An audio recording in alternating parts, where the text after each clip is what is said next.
start. Welcome to the regular board meeting on August 20th. I don't know, this is probably number 6th or 7th Zoom meeting that we have. Just a few notes to be paid attention to. So I'm going to read what's been stated here. Please submit your comment by online accessing the form on the district webpage at www.esuhsd.org, or submit your comment through text at 831-524-5100. And please limit your comments to no more than 1,000 characters in length. Public comment will be submitted online.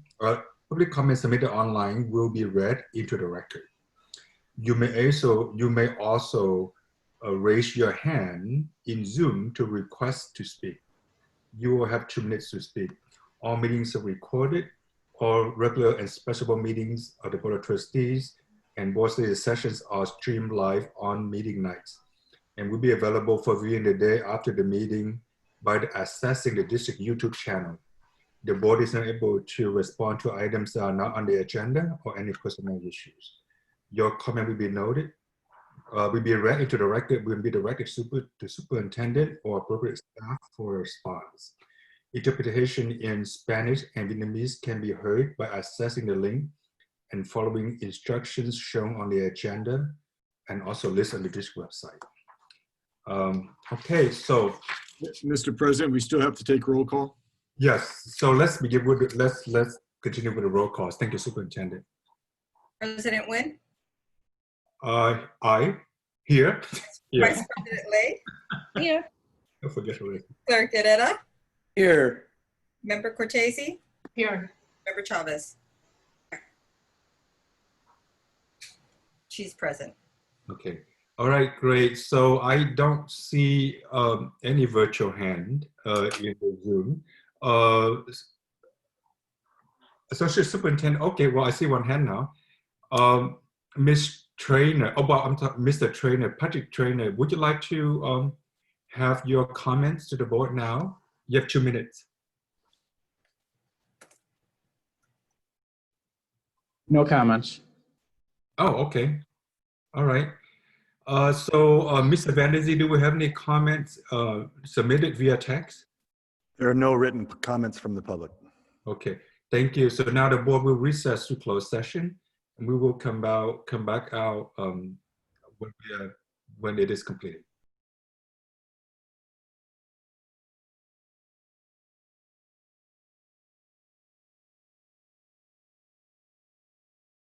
By welcoming the attendees to this regular board meeting on August 20th. So let me read this disclaimer here. Okay, so welcome.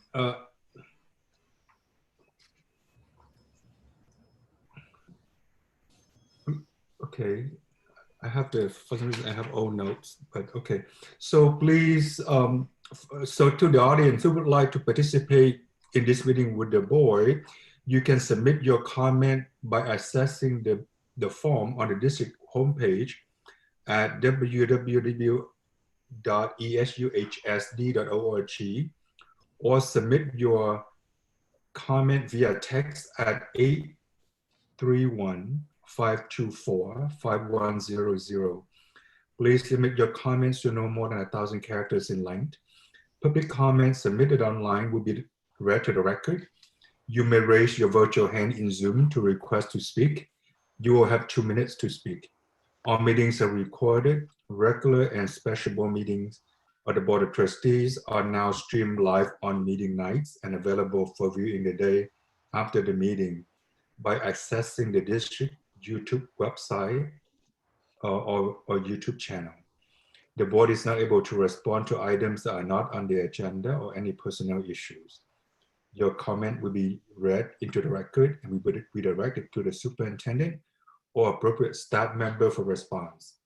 Interpretation in Spanish and Vietnamese can be heard by accessing the link and following the instructions shown on the agenda and also listed on the district webpage. Okay, so continue with the meeting. Next is adoption of the agenda. The superintendent or the board of trustees may request items to be removed from the agenda for consideration or carried to future board meeting for consideration and or action. Do we have any requests from board or superintendent to move any item on the agenda? Not from staff, sir. We don't see any from staff. We don't see any from the board neither. So we'll continue with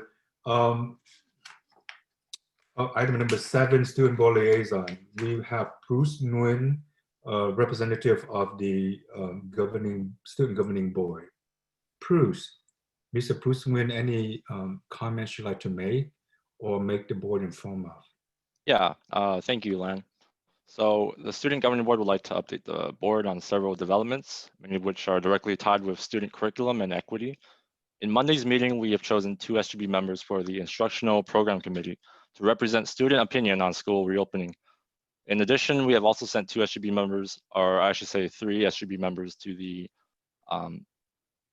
committee on the implementation of ethnic studies in our high schools and to revise the English curriculum. And I wish our volunteers good luck in their effort. In response to the ongoing racial inequities in our communities, we have decided to work on a diversity task force that includes students of several backgrounds to work with SGB on making sure every student is treated fairly.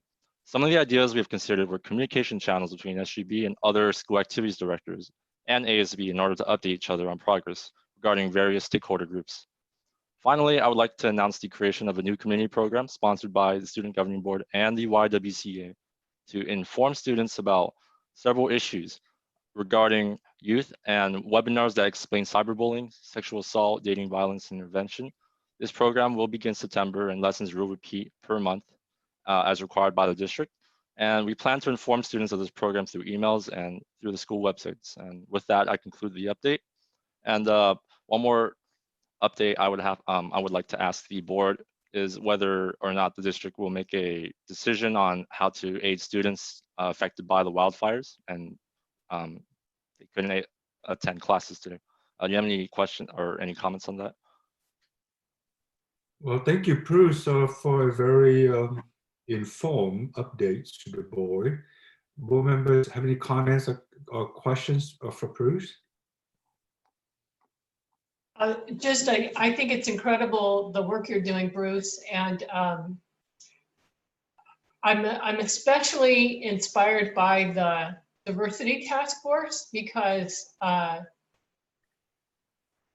believe that students have probably as great or more impact on things like racial diversity and inclusion than even adults in our system. So really, my hat's off to you for taking that on. And Superintendent, do we have any students who were directly impacted by the wildfires that we know of? Absolutely. And those students are given not marked as their excused absences. And whatever support that they need with technology we'll provide for them. And we can also, if they qualify for McKinney-Vento, provide access to housing for them. Thank you. Thank you, Superintendent, for staying on top of this. Bruce, were you aware of other students? Like, do you have personal experience of students who were displaced by the fires? Yes, I know a student that was in my class today who had to be relocated to a hotel room because their homes were directly in the evacuation zone. So yeah, it is a rough experience for them, and I'm glad that the district is taking action on this. Thank Sorry. you. Thank you. Okay. Thank you for your advocacy, Bruce. I really appreciate it. Really excited to start the work this year with this with the Student Governing Board. Every meeting we end with a list of action items. So I'm really thrilled and motivated by all of your energy and your efforts. So ready to continue on this. And Okay. Thank you, Ms. Chavez, for that comment. So next on the agenda is agenda item 8.01. Superintendent or board member may request the items be considered, discussed, or act out of order indicate on the agenda. And it doesn't seem like we have any requests. However, we have an attendee who raised her hand that would like to speak. Diana Avila? Yes. Go ahead. Do you have 2 minutes to speak, ma'am? Okay. My granddaughter attends Silver Creek High School, and on Friday, she was, they just started the school on the online. Her teacher appeared on class nude. They came out on TV. They we filed a complaint with the district, and I want to know, what is the school board, because all of this is all new for this virtual learning. How are these kids supposed to react when a teacher comes out with no shirt? I know it's not, I'm not just basing it on just one teacher. I'm just wanting to know what the requirements are. What guidelines do you guys have in store for online? Now these kids are doing virtual learning, but they had the teacher expose himself. So thank you for that comment, Mrs. Avila. We will, Superintendent, is there a way for Ms. Avila to contact someone from the administration to follow up on that issue? Yes, we have a meeting tomorrow. We have a meeting with the district tomorrow. But what I'm concerned, I talked to parents, parents helping parents, and they told me that you were having a meeting today. The school board was having a meeting, so that's why I'm attending, because, and my daughter, I believe she's online also. We're all concerned about these new guidelines on what does the school board have in place for our children, not just because they haven't even gotten a letter out to the parents saying this had happened. So thank you again, Ms. Avila, for bringing that to our attention. So I wanted to bring it to the attention of the school board. Right. So because this is a non-agendized item, we cannot discuss or engage in conversation by law. However, I'm glad that you have a meeting with the administration tomorrow.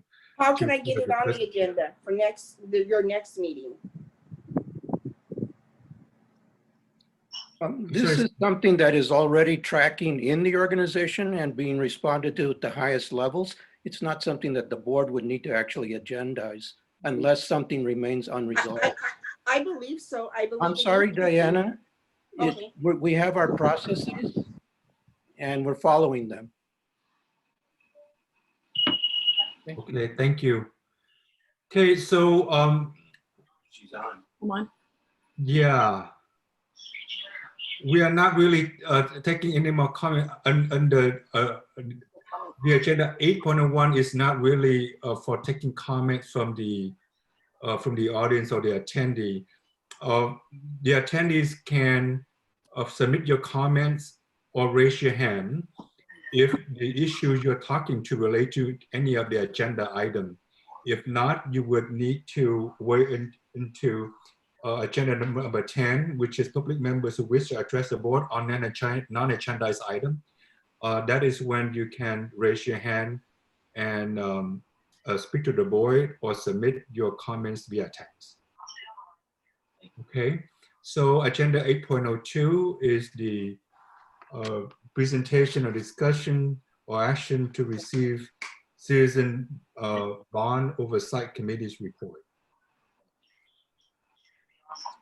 So at this time, I would like to invite Julio Lucas or Abigail Meadows for your presentation. Hey, hello? Could you guys hear? Yep. Yep. Okay, hi everybody. How's everybody doing? Hi, Abigail. Okay. Well, first off, I would like to start off by introducing myself. My name is Abigail, and I'm currently serving as the chair for the Citizen Bond Oversight Committee. and I will be presenting the fiscal year 2018 and 2019 annual report on behalf of the committee. I would like to read off the quote of the introductory page that was created by the committee. The Citizens Bond Oversight Committee, CBOC, continues to provide accountability, ensuring the district's spending is accurate and is used within the scope of the bond, while also meeting the needs of our students. Eastside Union High School District continues to support students and communities by providing innovative and inspired learning environments that are practical and adaptable to address our students now and in the future.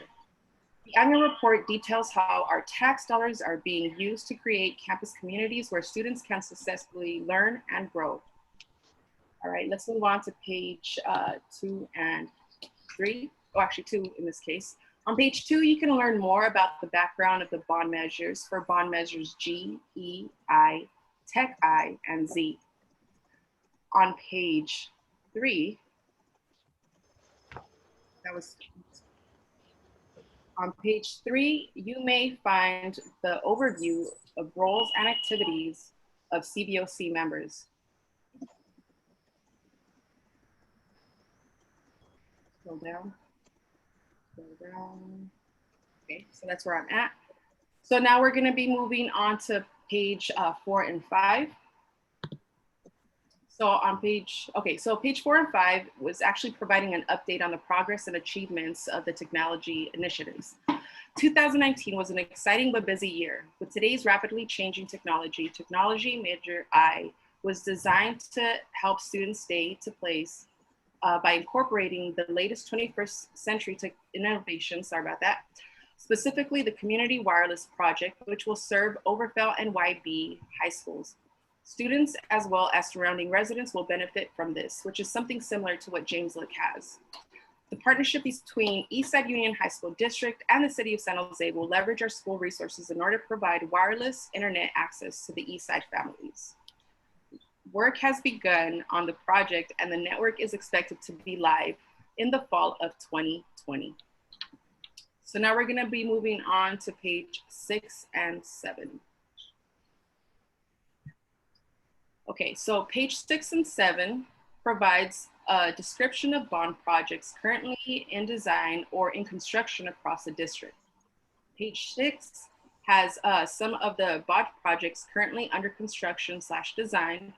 One that I'm personally excited about is the student unions that are currently being built at Andrew Hill, Evergreen, and Independence, which will give future students a multifunctional space and a communal experience similar to the student union at Yerba Buena. On page 7, another project that I would like to bring some attention to is the construction of the new Music, Art, and Administration building of modernization of Central Quad area that is taking place at Overfell. The committee has had the honor and the opportunity to see the project from start to where it is now. This project should be completed in February 2021. Can't wait to see this being put to great use. Okay, let's move on to page 8 and 9, which actually has a list of these completed projects by site.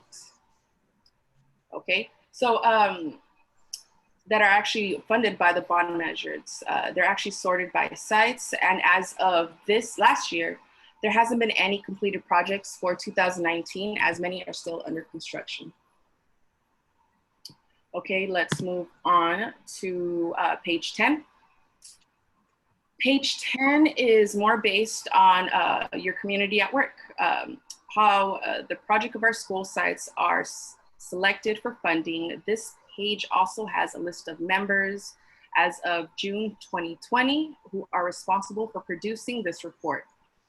If you'd like to get more involved or obtain any information on how to get more involved or be part of the bond, please visit the bond website to get more information. All right, let's move on to page 11 through 13. Let's start off with 11 and 12. Page 11 and 12 contains financial information overview of measures G, E, I, Tech I, and Z spending. It also contains the reports and findings of the audit, which there are none.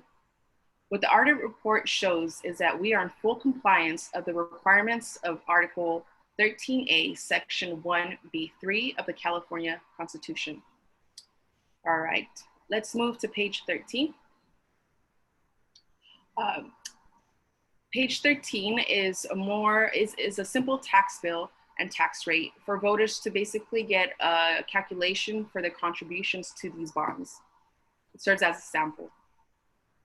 All right, and last but not least is page 14, which is frequently asked questions.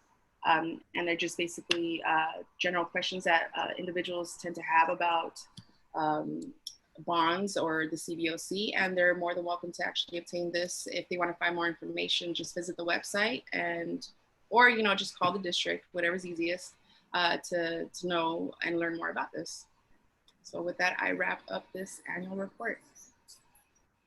Well, thank you so much, Ms. Meadows, for your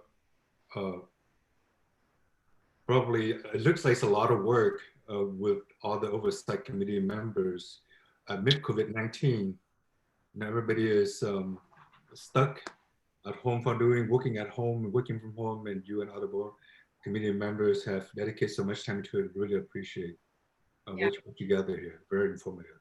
Definitely. Thank you so much for giving me the opportunity to present this report on behalf of the committee. And sorry if I rambled a little too quickly, had too many coffee shots. So yeah, it's that. Thank you for your service, and to the committee members, thank you for your service. I'll relay that message to them. Thank you. Especially your service as chair, because that does bring on additional responsibility and time. So thank you. Well, thank you. Yes. If I could get an opportunity to thank New and Julio and everybody, I would really like to give them a shout out because of, I even got a spotlight. I don't know, they even set me up with the background. So thank you. They went above and beyond. So I have nothing but good words to say about them.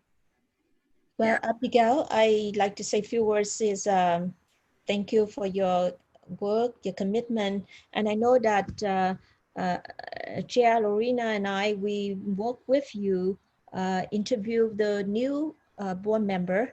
I know that we took some time along with Raymond Mueller. I think it's we welcome to those new board member, to committee member, to CBOC. So I think it's a great work for continuation, for the next bond, as well as we're gonna have to look for, in the future, more of those positions will be replaced because we have a term for the older board member. So I think that's, we're gonna miss some of the old board member. Okay. Definitely. But luckily, they're still here to mentor, some of us that are not as seasoned. So I'm glad that Barry and Bud have left that door open for us. So I would like to give them a shout out too if Barry's even there. But yeah, definitely. Thank you. I'd also like to give you a shout out, Abigail. I remember before I joined the board, I joined CBOC, and you have been active since I started and always looking to take on another leadership position and really move the work of the bond committee forward. And every time something was put on the table on, we need volunteers, or when do we get this report done or this project done, Abigail, you were always amongst the hands that would, be raised. So I want you to know that that is noticed and that we really appreciate the leadership that you've had in the committee for many years. So shout out to you. You work really well with the staff, and that just makes everything so much easy flowing. I'm sure the staff would agree too. And I also want to take a moment to give Melissa a shout out, because Melissa has also been another one who has been involved year after year, and just also bringing in members to the committee so that we can continue with engaged community members and not just people to make up the numbers for a committee. So shout out to all of y'all. Very good work. Thank you. Nice words, Lorena. Okay. Very much. Okay. Agenda item 8.03 is the presentation regarding school site progress and program highlights. We'll start with Mr. Carl Lechner from Evergreen High School. Good evening, everyone. Good evening. Thank you for the invitation. First of all, our hearts are with our families and neighbors impacted by the fires as we kind of warily watch the mountain east of us at Evergreen. But I'm happy to have the opportunity tonight to talk to you a bit about building equitable communities at Evergreen Valley High School, what it means to be a cougar, what is this roar thing, and why do we keep talking about it at Evergreen Valley, and really talk to you a bit about some of our data and really drilling down to look at, Evergreen Valley has a reputation as a high-performing school, but building equitable communities allows us to use it as a candle in the dark to really narrow down to where the opportunity and achievement gaps are on our campus. So I'm just super happy to be able to have that conversation with you tonight. Yeah, and here it is. So, at Evergreen Valley, just like everywhere else in our district, we are committed to building capacity of our staff members so that equity and inclusion are essential principles here at EVHS. We want to make sure that we're welcoming all students as they are, that strengths and areas of growth for students are known and supported, that every single adult on campus can positively respond to the social, emotional, wellness, and academic needs of every student, really looking at students holistically, and ensuring that every single learner that we have on campus engages with tasks that develop their strategic thinking skills so they can fully participate in local communities and the global society. You want to go ahead? Now, in terms of our vision and mission, our vision statement at Evergreen Valley is that students will be curious, evaluative, daring, resilient people who care for themselves and, most importantly, care for those around them. And our mission statement is that students will be effective, critical thinkers who thrive in society. But truth be told, if you really want to know what Evergreen Valley is about, it's on the next slide. And really, at EVHS, we roar. And this is something that imbues every single aspect of our school culture, from the very first day that freshmen set foot on our campus or sign into their virtual freshman orientation, to the very last day that they walk across the stage and graduate, either at the San Jose Event Center or in our parking lot when we do a drive-through graduation because of the pandemic.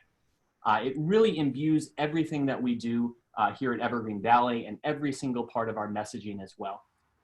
Let's go ahead to the next one. So I want to show you some data points just about Evergreen Valley to give you a better idea about our campus. This is our enrollment by year. So going back to 2013, 2014, up to 2021. Now I will tell you that that number for 2021 is from a few days ago. We are now down to 2,965 students, which is still a lot of students that we have with us. But we were close to 3,000 when we opened the school. But right now we are sitting at 2,965 students, and we have grown steadily, as you can see, over the past 7 and 8 years. This is a really important slide that tells a really important story about Evergreen Valley, but also about the community that Evergreen Valley is in. And this chart is essentially looking at subgroups, race and ethnicity for students, going back to the 2013-2014 school year. And I'm not sure if you can see the legend on the right-hand side. Blue are students of Asian descent, red are students who identify as Hispanic Latino, and then the yellow are students who are white with the other groups above them. One of the most salient data points to me about Evergreen Valley is over the past 10 years, our Hispanic Latino population has decreased from around 25% of the population at Evergreen Valley to around 13% of the population in the 2021 school year. And this directly impacts the equity work that we do. It directly impacts our work in making sure that every single student knows that they belong and can be successful on campus, because we really want to make sure that our Hispanic and Latino population knows that they belong here just like every single other student and belong in our higher level academic courses as well.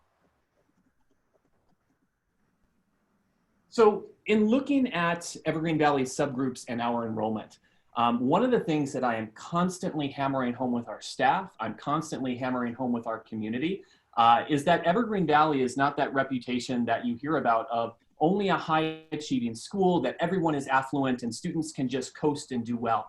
That is not the case. We have high need students at Evergreen Valley as well. we have students with special needs, we have English learners.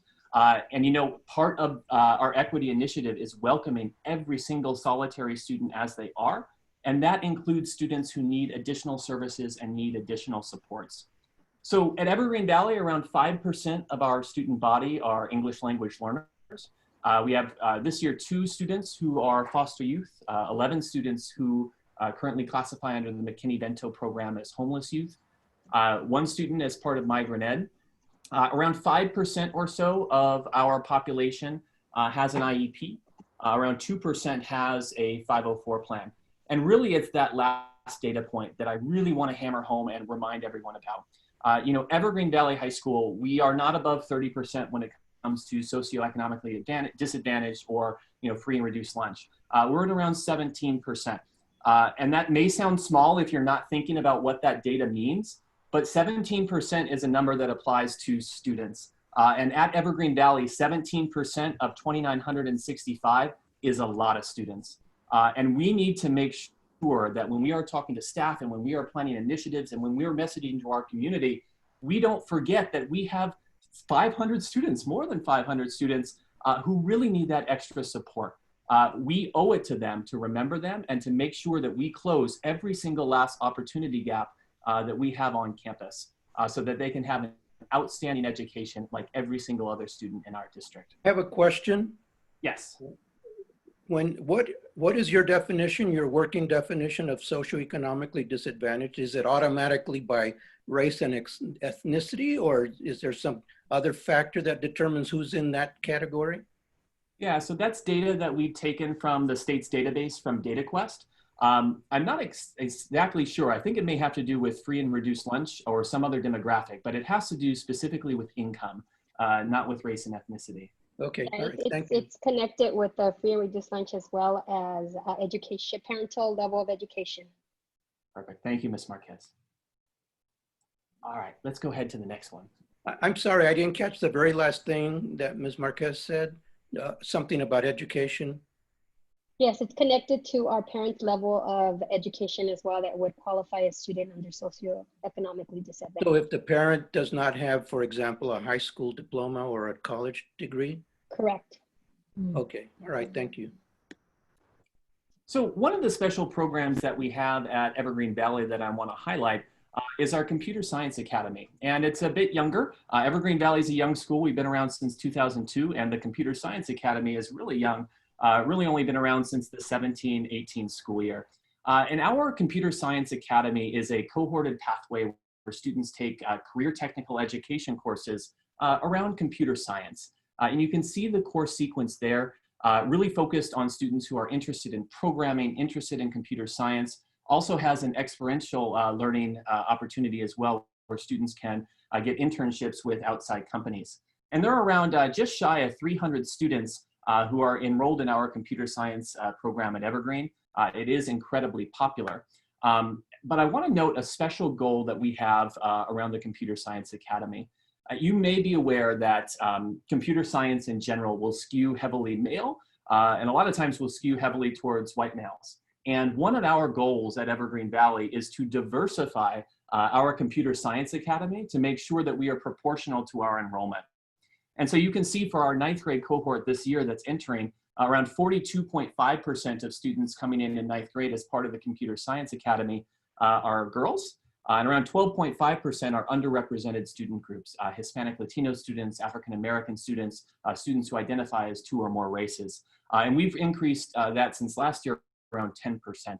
So again, part of our equity push is not just around whole school initiatives, it's also drilling down to specific programs and making sure that every child has the opportunity to take high-level courses and that we can do our part to diversify the computer science industry, career paths, so that we have a ton of young ladies and a ton of people of color graduating from the Computer Science Academy.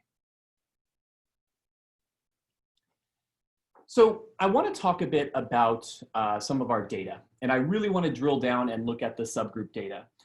So hopefully you've seen this before, the California dashboard. We have our gauge from red to blue in terms of how students are doing. And this looks specifically at the graduation rate. This is not local cohort data, so these aren't necessarily students who started at Evergreen Valley and then stayed with us for the full 4 years. That graduation rate is higher. That is closer to around 98.5%. This looks at every student that comes to us. And as you can see, we are in the blue, the highest level for graduation rate. And if you stop there, you could go home and you could sleep well at night thinking that everything is okay. But that is not the full story. And we need to tell the full story. So if you take a look at our subgroups, students with disabilities, Hispanic Latino students, socioeconomically disadvantaged students, English learners, and our Filipino students. Now, a lot of these subgroups have pretty small numbers, particularly when you're looking at the senior class, which on average at Evergreen is around 750 students. And you can see for our subgroups, we have some that decline in terms of graduation rate, and a lot of them are in the red, orange, and yellow. So when we are working with our counselors, our student advisors, and when we're working with our teachers and providing services to our students, it is the graphs on the right-hand side of this slide that we are looking at. We are not looking at the whole school data. We want to drill down into the subgroups so that we can eliminate the opportunity and achievement gap that we have here at Evergreen Valley.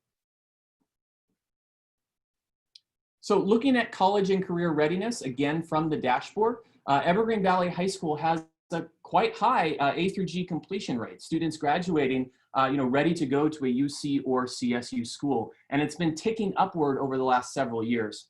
But again, it's important that we focus in on our subgroups. And when you look at our subgroups, you see once again that the all students category doesn't tell the full story. So when we are thinking about what to do at Evergreen Valley, when we're planning our instructional plan, we look at these graphs on the right. We must increase our A through G completion rate for our Hispanic and Latino students, for our English learners, for our socioeconomically disadvantaged students. It's the right thing to do, and it's part of creating an equitable community at Evergreen Valley. This slide is one that I'm particularly happy about, because in a couple minutes when I talk about MTSS, I really want you to remember these data points on the right-hand side. And this is something that we show our staff as well. MTSS debuted for the district a couple of years ago. And since then, we have surveyed students several times. And the Panorama survey is given to students each year, twice a year. And there's 4 broad categories that the survey asks questions about: safety, climate of support for academic learning, knowledge and fairness of discipline, rules, and norms, and sense of belonging. And this is from the most recent survey, spring of 2020. But if you were to look at every survey that we get, you see slight upticks upward. And that is since the implementation of MTSS, or we call it ROAR, of course, at Evergreen. We have seen these increases in student responses to survey results. To me, what this indicates is that MTSS, when implemented, has a direct, substantive, positive effect on students' lives on our campus. They feel like they belong more on our campus. They feel like it's safer. They feel like they are more supported. And so I'm excited that we're moving in the right direction. But as you can see, we still have a lot of work to do with distance learning and with in-person learning once we get back to it. All right, this slide has a lot of words on it, so bear with me. I wanted to show you some of our metrics. So when we're thinking about, what are the school goals, I think it's important to put a number on it and to clearly define exactly what we're trying to do. Beyond just raise graduation rate, raise A through G completion, increase survey results. We have to drill down and continue to look at those equitable communities to make sure that each child is receiving the same opportunity and is getting the same results. Because if they're not, that means that it's something that we as the adults are doing on site is having an impact there. So I'm not going to go through each one of these, but as a school, our focus is on reducing the opportunity gap and reducing the disparities that exist in our data for graduation and A through G completion when it comes to race and ethnicity. We must increase our graduation rate for students with disabilities, for Hispanic Latino students. Same with A through G completion rate for English learners as well. We want to increase our positive responses on our Panorama data, but also reduce the disproportionality in those responses as well. And then lastly, we are looking to increase enrollment in our higher level AP courses, specifically for underrepresented student groups, so that they have the opportunity to go in those classes where they may not have been asked, or it may not have been suggested to them before. Kyle, can we go back to the other slide real quick? So just to clarify, are these are goals, right? Like to go to, for example, the first bullet point, the graduation rate, the first bullet point says increase graduation rate, students with disabilities to 90%. So right now it's 64.7 and the goal is to get to 90. Yeah. Right? Yes. Now, that may seem a little ambitious. What you're not seeing on that particular slide is the year before 2019. If you saw the year before 2019, there was a percentage that was much closer to 90%. Sometimes what you see with small groups of students is the data can fluctuate a lot from year to year. So 90% may seem like it's a very ambitious goal, but I do think that it's achievable if we put the interventions in place, given the past history of the numbers that we've seen at EVHS. 100% aligned. I just wanted to make sure that I was not misreading the slide. Thank you. And then of course, Can I ask a question too? Since we have that slide open. Sorry, Mr. Collector, you mind if I ask a question since you have this slide open? Yeah. Two things. I'm curious what you're doing to get underrepresented student groups into AP courses. Yeah, so our science department has really been instrumental with this, as has our computer science academy. Our science department has worked with our BSU and our LSU to shoulder tap students in these courses, and shoulder tapping students in biology and chemistry and sort of the entry level courses, and encouraging them. A lot of times, I will say everyone has implicit bias. It's something that we have been lucky enough to go through training to explore our implicit bias and reflect on them. And we know that sometimes with implicit bias, staff may think that one student is capable of one thing and think another student is capable of another just on the way they look. And so by breaking through those implicit biases and encouraging students who traditionally have not enrolled in AP classes to do so, we can raise our numbers. And of course, the academic counselors have a huge role to play in this as well. So what academic supports do you offer? Because sometimes those students, I don't know, I would think that some of those students, if you're tapping them, it means that it wasn't necessarily their idea or that they were necessarily seeing that for themselves. So what kind of support do you offer so that they can academically succeed and also change the way they see themselves academically in order to succeed in the class? Yeah, I think that's a great question. We first want to remove that barrier, but once we do so, we want to set students up for success. So we will have our academic counselors checking in with students, but one of the cool things about Evergreen that we have is our after-school learning lounge. And specifically what that is, it's kind of like an after-school tutoring program, and we do have staff that provides tutoring services, but we also have tutoring that's provided by students as well. So what we'll try to do is partner students with peer tutors and provide that targeted intervention if they need it. But, I'm going to be honest with you. I think when we're talking about tier 1 supports and supporting all of our students, a lot of it starts in the classroom. So we really try to convey to our teachers that, they're not just dispensing knowledge to students and they take it in. We need to check for understanding. We need to make sure that every student's strengths and areas of growth are known and supported as well. So we'll have our other interventions that we do sort of on the back end, but we also try to change how teachers are teaching to make sure that they're reaching all the students in their classes. Well, that's great. My other question is, and I know this is, we can't put every single data point on a slide or in a presentation, but one of the things I've really appreciated that we've started to do since I've been on the board is not just tracking graduation rate, but tracking those sub measures of, freshmen completing their freshman year with 60 credits. And how is that going in terms of looking at those sub measures? Yeah, I'm sorry, I don't have that particular data point. And it's okay. Yeah, you don't need to. But I will say, when we're talking about academic counseling services and how do we prioritize our staff time and interacting with students, freshman year is the critical year. We know our seniors have needs as far as going to college.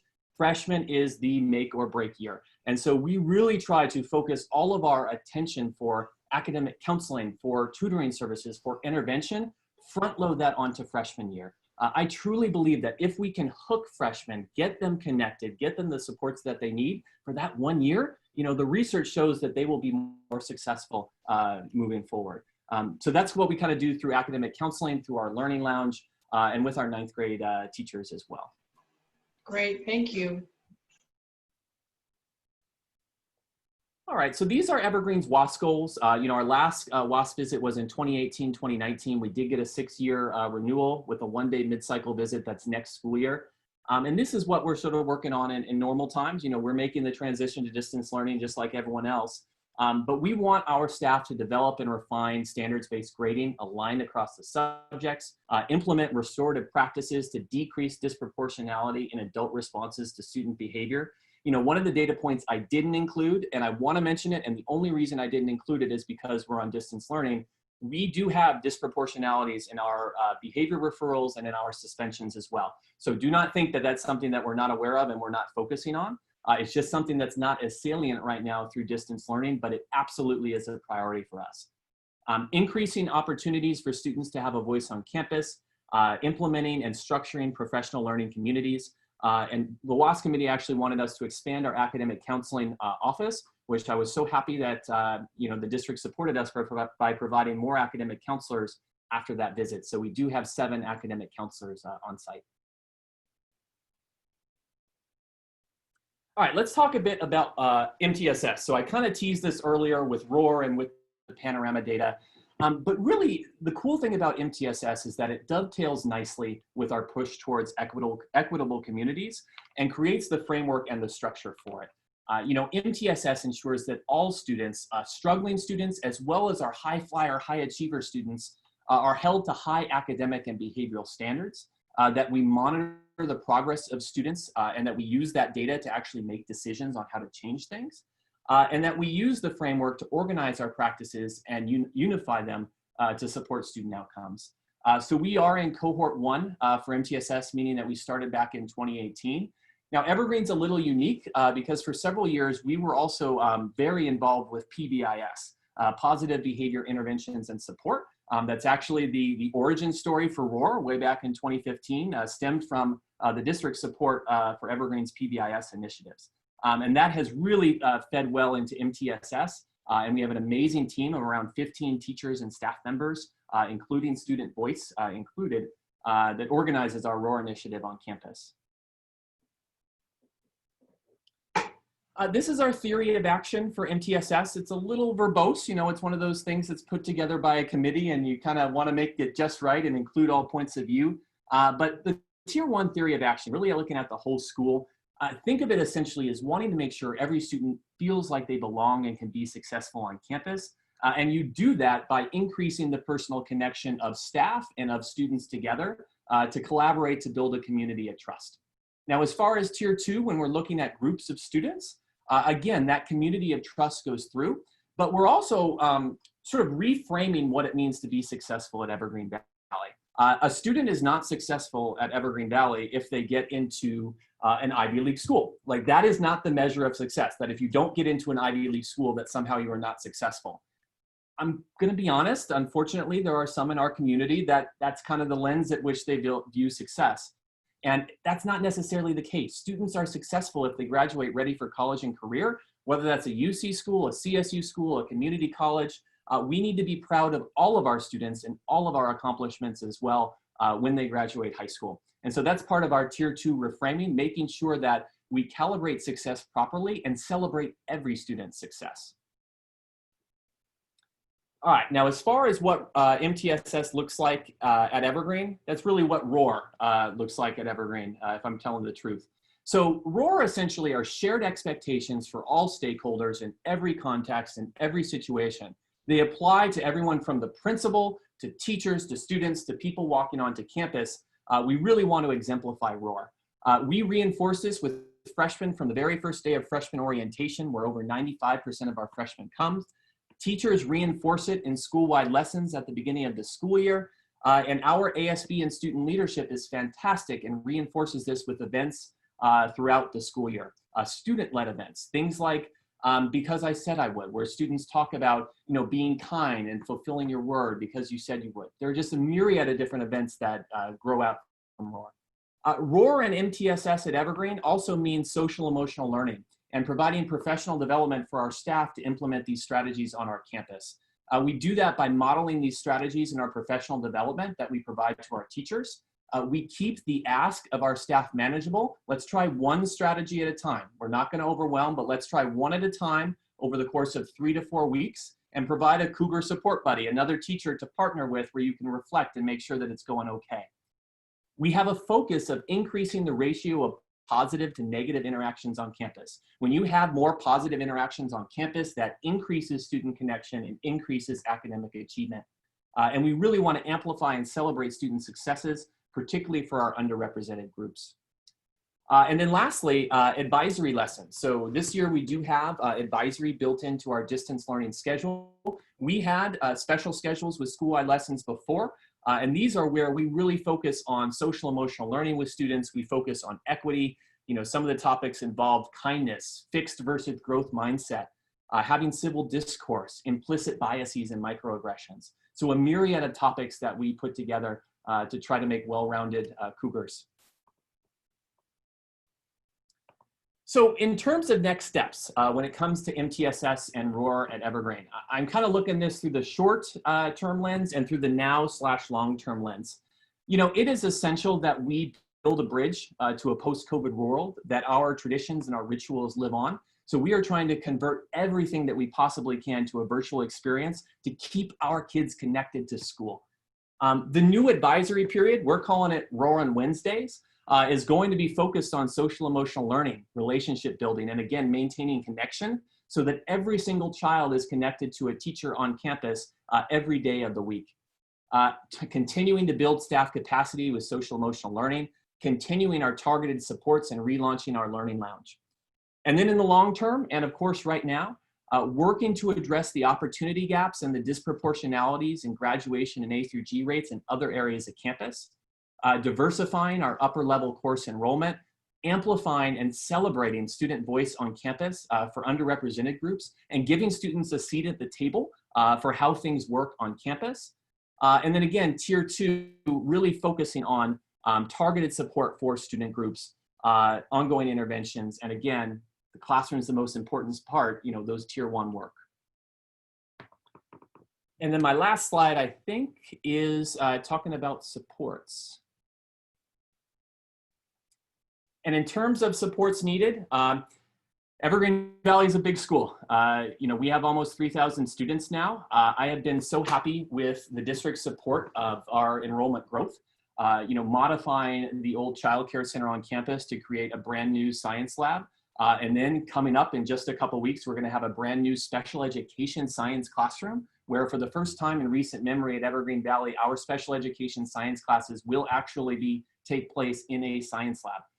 So I appreciate that support and would ask sort of for continued support on that. I appreciate and would request continued MTSS support and coaching, as well as continued district focus on equity, relationship building, and social emotional learning.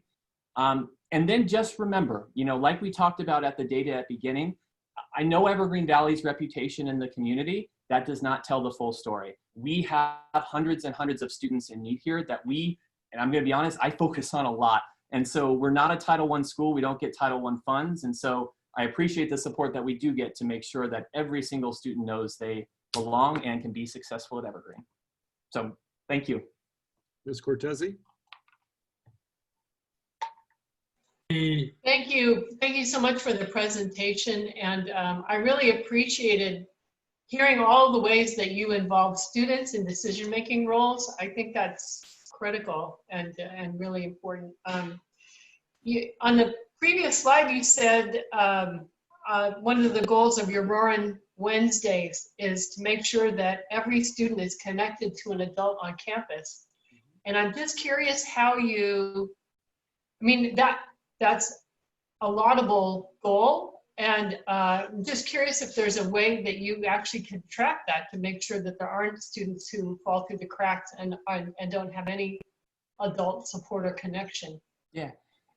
So I'm going to be honest and maybe a little vulnerable. I'm going to tell you our intent is to start on Wednesday for our first advisory lesson this year. And the way that we're going to try to do it is to tie it to second period and to have students attend their second period class on Wednesday as their advisory class. What that does is that provides one place for students to go and clear expectations for what's expected of them for advisory.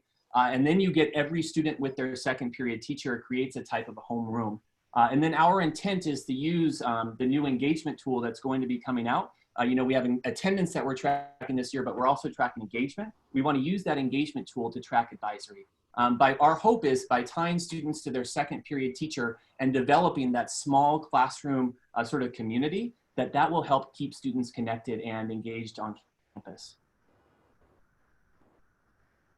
Okay, I have a question. My question is, I have been visit Evergreen, and quite few parents have asked me questions that Evergreen school has been overcrowded.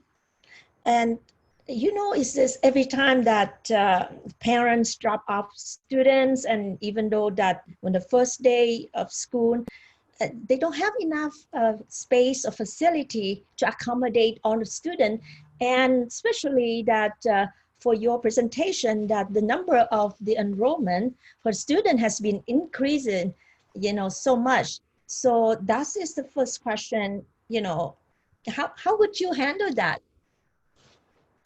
Yeah, so, what I would say is we welcome all students as they are at Evergreen Valley. If they live in our attendance boundaries and if they provide the 3 bills and the housing document to enroll here, we welcome them here at Evergreen Valley. How we deal with it is over time, we have modified certain places on campus, like departmental offices that honestly were a place that were full of boxes and sort of old materials, and modified those and converted them into classrooms with support of our district facilities department. We have made it work at Evergreen Valley. Of course, with COVID-19, it is a challenge. But I don't want to put barriers to students coming to school. And, if a student provides those documents, that's good enough for us and we welcome them. We do all have our option area students as well, that we also welcome to Evergreen Valley if they choose to attend our school versus Silver Creek or Mount Pleasant. Great. On page 8, you have the presentation of the Computer Science Academy. Congratulate that you have 42.5%, excuse me, for female student, as well as 12.5% underrepresented student group. My question is, I knew that I attend several program that you have is a robot contest, a robot program. Is that robot program belong to the Computer Science Academy, or this is a different program that the student have to be engaged or have to be compete each other? Great question. So our robotics program is a separate program, separate and apart from the Computer Science Academy. And yeah, they make really cool robots and they do a fantastic job. And one of the cool things that I want to mention as far as support with increasing enrollment, the old childcare center that used to be childcare center that was converted into a science lab, it was also converted into a robotics space. And so they have a really, really cool inside work area, but they also have a really, really cool outside work area that used to be the playground where they can drive their robots around and test them sort of in a safe and enclosed environment. But yeah, to answer your question, the robotics team is separate from the Computer Science Academy. That's awesome. On page 9 and page 10, you shown the graduation rate.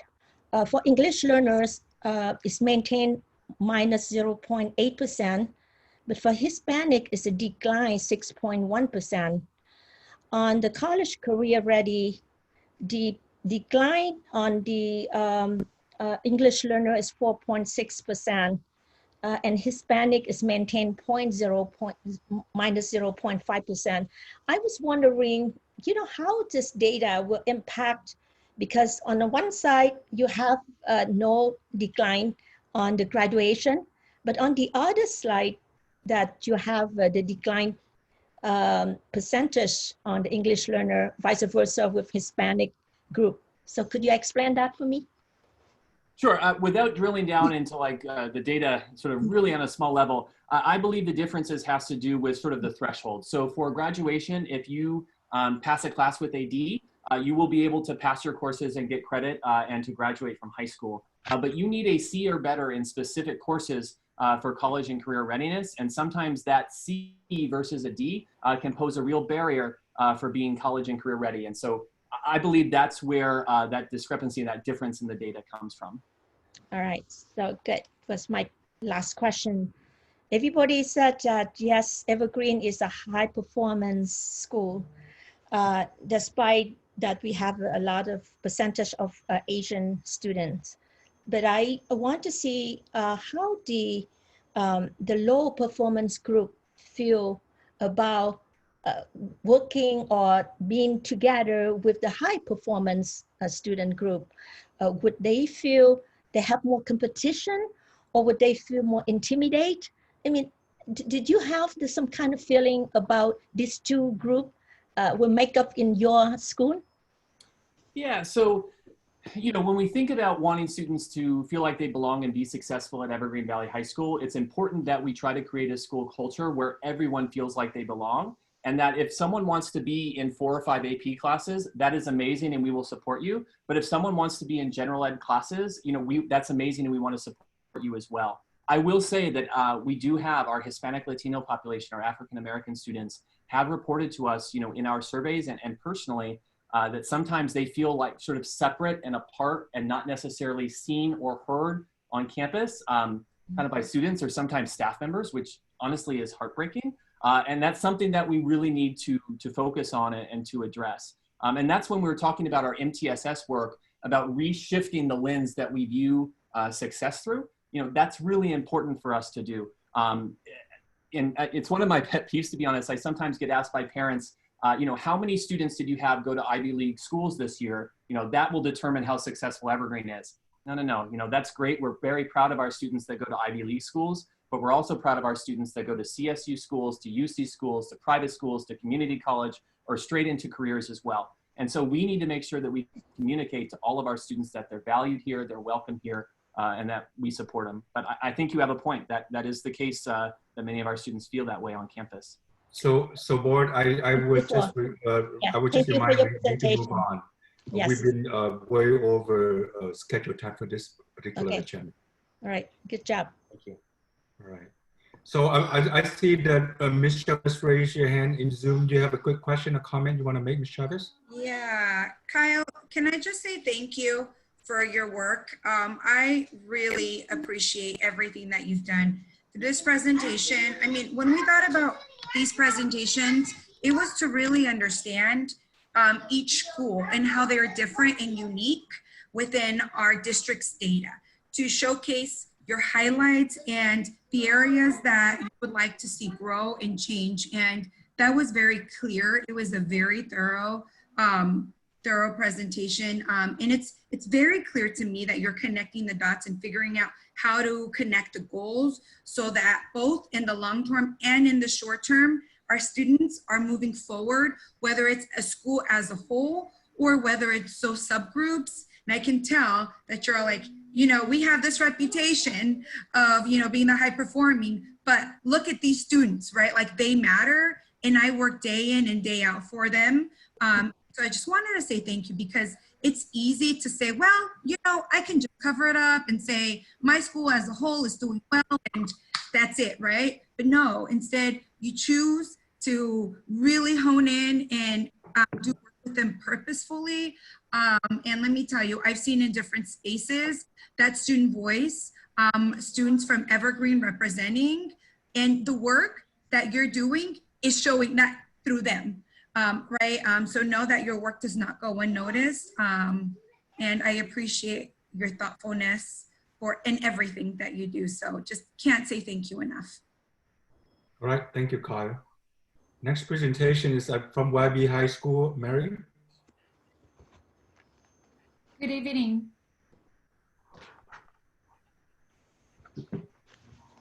Good evening, the board and the superintendent. Thank you for the opportunity for me. I'm Mary Pollock, principal at Ywca High School. I'm honored to have opportunity to present to you tonight. So as Kyle mentioned, Yerba Buena High School is one of the high school in the comprehensive high school in Eastside Union High School District. And at Yerba Buena High School, we just call it short YB. We too committed to build equity and inclusion to all of our students at YB. And we want all of our students welcome as they are. Strengths and area of growth of all students are known and supported. Adult, in this case, teachers, office staff, administrators, everyone who works at Yerba Buena High School serving our students, positively respond to the social, emotional, wellness, and academic needs of every student.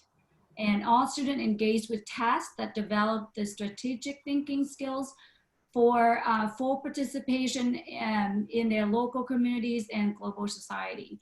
So every single student is welcome, and teachers are working hard to support every single student at YB.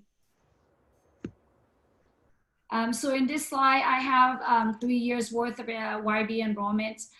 So our enrollment fluctuated. Unlike Evergreen Valley High School, they seem to have attendance increasing. As of, based on this data, in 17-18, we have 1,824, and then we have 1,706. And then last year we have 1,784. As of today, Yerba Buena High School had 1,766 students. So as you can see, it sort of fluctuate around slightly below 1,800. At Yerba Buena High School, we have two main groups. We have Hispanic and Asian make up about 48% each. We do have African Americans. We do have American Indians. We do have Pacific Islanders. We have white and we have mixed race, but very, very, very small numbers. For example, this year, African Americans, it's in like 15 students, white like 22, very small numbers. Pacific Islander, we have like 2 students. So we have very diverse group of students, but two biggest group are Hispanic and Asian. And among Asian, is it primarily Vietnamese? Vietnamese made up about 31%, and then the next group at Filipino make up about 10%, and then we have Korean, we have Chinese, we have other Asian made up the other percentage. Yes. Which comes to about 48%, you said? 47.5. Okay. And Round it out. up about 48, yes. Okay, thank you. Thank you. And as you can see in this slide, 3 years enrollments for English learner, for fluent English proficient, for student who've been who were EL being reclassified. EO is for English only. So you can see EL made up between 10 to 12%, and then for English only, excuse me, and for EL is between around 25 to 27%. And English learner who've been reclassified made up majority of the student population at Yerba Buena High School. As you can see on the OFEP columns, we have anywhere between 57 to 60% of our students population.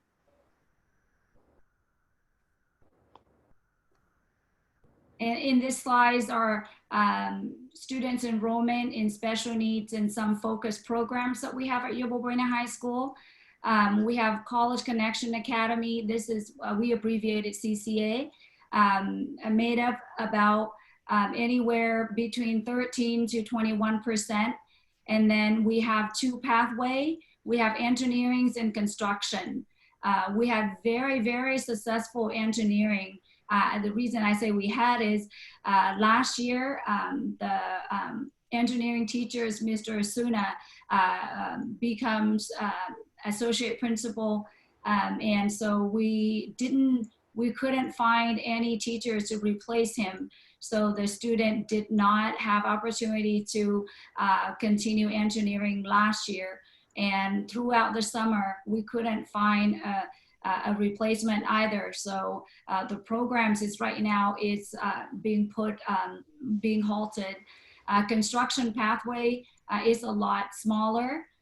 We are growing in construction, but it's not as large enrollment compared to engineering. It's only about 3% compared to about 10% of students were in engineering. And special education students, we about slightly above 9%, and student with 504 is fluctuate slightly above 2%. And we also have Avid Pathways. Students are taking Avid classes in this pathway. Teachers are committed to stay with this group of students for full 4 years. So they will have the student for freshmen, and they follow the student all the way to their senior years. These are students are first in the family to go to college. So in the Avid pathway, the teacher is working with students and communicating with the family to make sure students are receive full support so that they successfully going through high school and be able to go to college right after high school. And the last one I have, it's sort of not, oh, there we go. It's an AP. So our number AP enrollments is increasing. 3 years ago, we had about 36%, and then we went to 44%. Last year, we had almost 47%. So unique students, as you can see, 838 students. I believe in next slide, we have some, I think it's later slide, I have more data on AP. I wanted to talk a little bit more about the advanced placement. 7 years ago, when I became associate principal at Ywca High School, I worked with my former principal to bring inclusion into advanced placement. At Ywca High School, a long time ago, it used to be that only student get recommendation from the previous teacher to be able to enroll into AP classes. But that have changed like 8-9 years ago, that we allow every student who believe that they can be successful in AP, they allow to take AP. At the same time, we provide support. We have teacher support. We have a homework center after school to support students. And then we also work, we have AP fairs and stuff like that to spread the words. And then at the site, teacher working together to develop a curriculum so that it allow access to all students rather than just think this is where I'm at and only a student capable of reaching this goal can be in my class. But no, we build from the ground up. The teachers are working together to build a curriculum so that all students can be successful. And that's why you can see the number of AP enrollments are increasing, and students are taking classes, and they feel that they can be successful, and they feel that they being supported in these classes. And that's why the numbers of enrollments are increasing. And I have to say, we have 48% students, Latino students. However, the number of unique students out of 838 last year, we have 300 students are Latino. So the proportion is not quite there yet, but it's getting closer. We are working just like Evergreen. We have issues in terms of equity, and we are working to correct that. So to serve all the students who I described above, the vision of Ywca High School is that every student graduates, prepare for college and career, and empowered to thrive in the global society.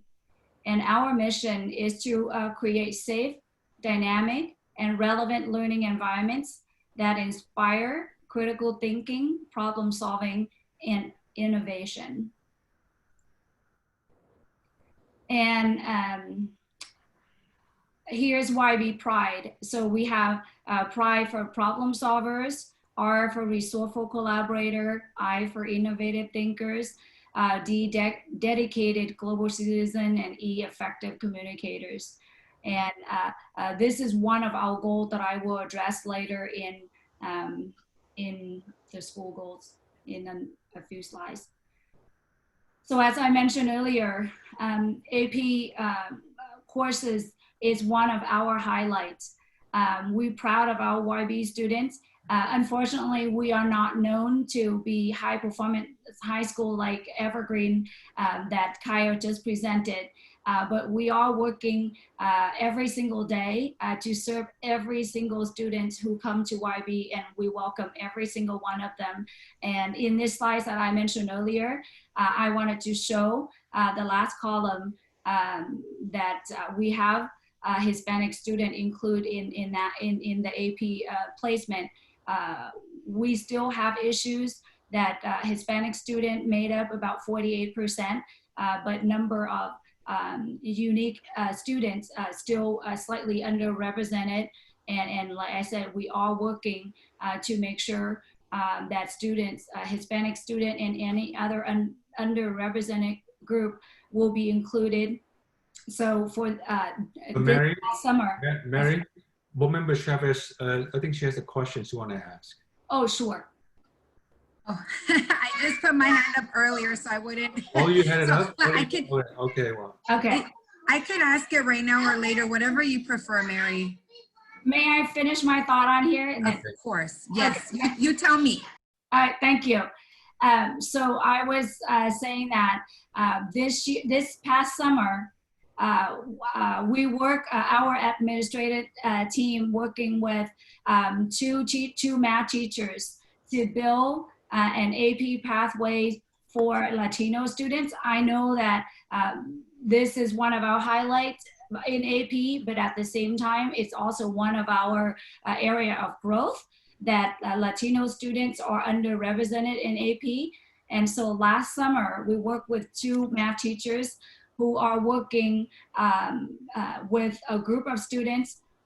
They contacting the family, asking student to enroll summer school, even though the student choose not to. And as you know, they're only 4 years in high school. And if students start with math 1, they're gonna go math 1, math 2, math 3, and math analysis, and they ran out a year. So if they don't take summer school, they're not gonna make it to AP Calculus, AB or BC or AP Statistic, right? So because of that, we work with these two teachers to recruit more Latino students taking math during summer. And these two teachers committed to stay with the same group of students for 4 years, just like Avid Group, to build the rapport and to build the family connections so that they will be the teacher during the year, and they will make sure that that group of students will take math classes in the following summer and the summer after and the summer after. That's the only way that they can reach Calculus AB or BC or AP Statistic. So again, we know that we have some success. However, at the same time, we know that this is one of our area of growth that we wanted to work on. Yes, Ms. Chavez. Sorry, y'all might hear little people in the background. I'm gonna be honest, I am solo parenting right now while in a board meeting. So I just want to name that. But Mary, this is amazing. I hear you talk about AP as a point of pride to highlight and also an area of growth. And that is just like so beautifully said. I myself am a warrior, literally and figuratively speaking, graduated a little while ago. And it was because of my counselor, a teacher that believed in me, and Avid, right? That really set it up for me. And AP back then was a roadblock for me. I had to sign a contract. It was very hard to get into AP because I was being tracked coming into high school, right? And so knowing that y'all are doing very purposeful effort or putting a purposeful effort into making this more open for our students, putting it out there, intentionally setting up with groups is really exciting to me. And I want you to know that if there's anything we can do to continue supporting that work, we are here more than excited to help you out, because I know this work is hard, personally from being on the ground at a school, and it's also really important. And I heard you say, well, unlike Evergreen, we're not like high performing. I like to say we have more opportunities and different ways to shine, because YB is amazing. And so I want you to know that. And this is a board member who will say it over and over again. You need me to go out there and knocking on doors to tell people how great and how many opportunities there are. Count me in. But please, like, I'd love to stay involved in this piece, because I know for myself and a number of other students that look like me who weren't necessarily successful in school leading up to high school, this was a big barrier and was the difference whether or not we had an opportunity to be in classes where I clearly was successful, but should I have not been noticed and supported, I wouldn't have even known that this is a thing that I could pursue. So I just wanted to say thank you for that. Thank you.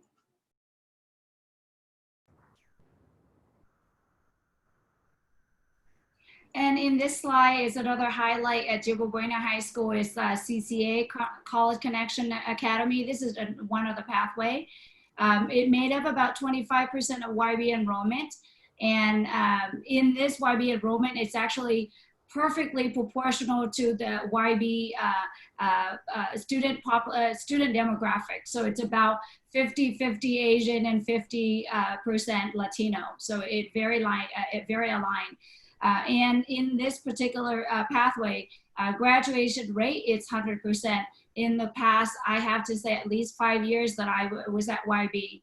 An average high school credit student completed is 305. And an average college unit completed is 31. In this group of students, juniors and senior years, they take classes at Evergreen Valley College on Tuesday and Thursday. So they take classes at Ywca High School on Monday, Wednesday, Friday. And because of that, give them opportunity to earn credit, college credit and high school credit. That's why they get up to 305 average. And then at the same time, they can get to 31 credit. I have many students who only need 3 more years of university to graduate because they already have like a 1 year of college on their belt when they transfer to university as a freshman, but they are taking a sophomore level because they already have their freshman level completed at Evergreen Valley College, excuse me. And yeah. So Board Member Cortese, have questions you want to make? I'll wait to the end now at this point, that's fine. Okay. Thank you. Another area of highlights, I think this is very unique at Ywca High School. We have something that called Graze Validations Initiative. We have in math department for 7 years. This past year, English department just passed and approved. So what this one does is, let's say a student earn an F in first semester, and the student passed the second semester with a B, the grade for the full year will be a B. So the teacher will go back to the first semester and adjust the grade so that the first semester will be a B and the second semester student already earned a B. So that's for English. It used to be the same thing for math, but then for 5 years it was like that. And then last year they reversed it. So they only allow a student getting an F the first semester, they can earn, and any grades they earn higher in second semester, they only can earn up to a D minus. And if the student getting Ds, they can earn up to a C. And so that was the only change. But even with that, many of our students have been able to recover the first semester grades and be able to be on track, either to toward their graduation or toward their goal going to college. And then we also have something called Student Senate, meeting monthly with the principals. So each of the second period, I have one representative, and then they will collectively meeting with their class, and then they will come and meet with us monthly. And then we also have monthly parents meeting or coffee with principals. In this slide, I want to share some panorama results that something that we are working on. In a way, it's a highlight, but at the same time, it's an area of growth. This is the survey that staff and the student took last year. So YB is supportive and inviting place for students to learn. Teacher believe that it's 97%, they agree 97%. However, students only believe 65%, like only 65% of students believe so. On the next one, YB emphasizes helping students academically when they need it. 92% of teachers agreed, but it's only 79% of students think so. YB encourages a student to enroll in rigorous courses, just like AP, regardless of their race, ethnicity, or nationality. 90% of teachers agreed, and 85% student agree. As you can see, the AP enrollment at YB has been increasing. YB promotes academic success for all students. Teacher agreed, 80% of teacher agreed, and students about 69%. Sorry about that, I have 2% signed there.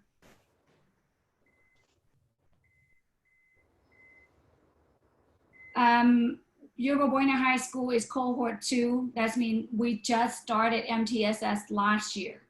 And so MTSS is a work of art that the district provides support, coaching to our teachers, coaching to our community, so that every single student at YB will receive the support academically, socially, and emotionally. And we will create and maintain a safe, inclusive, and rigorous environment for all students. And so, as I mentioned last year with our first year, and we focus on strategy that create a welcoming environment for our students, and the teacher create common pacing guides assessment to ensure consistency of instruction and rigor across alike courses in the subject areas.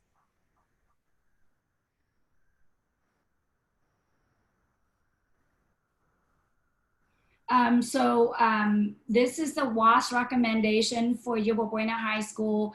This is considered our area of growth. They have 3 recommendations.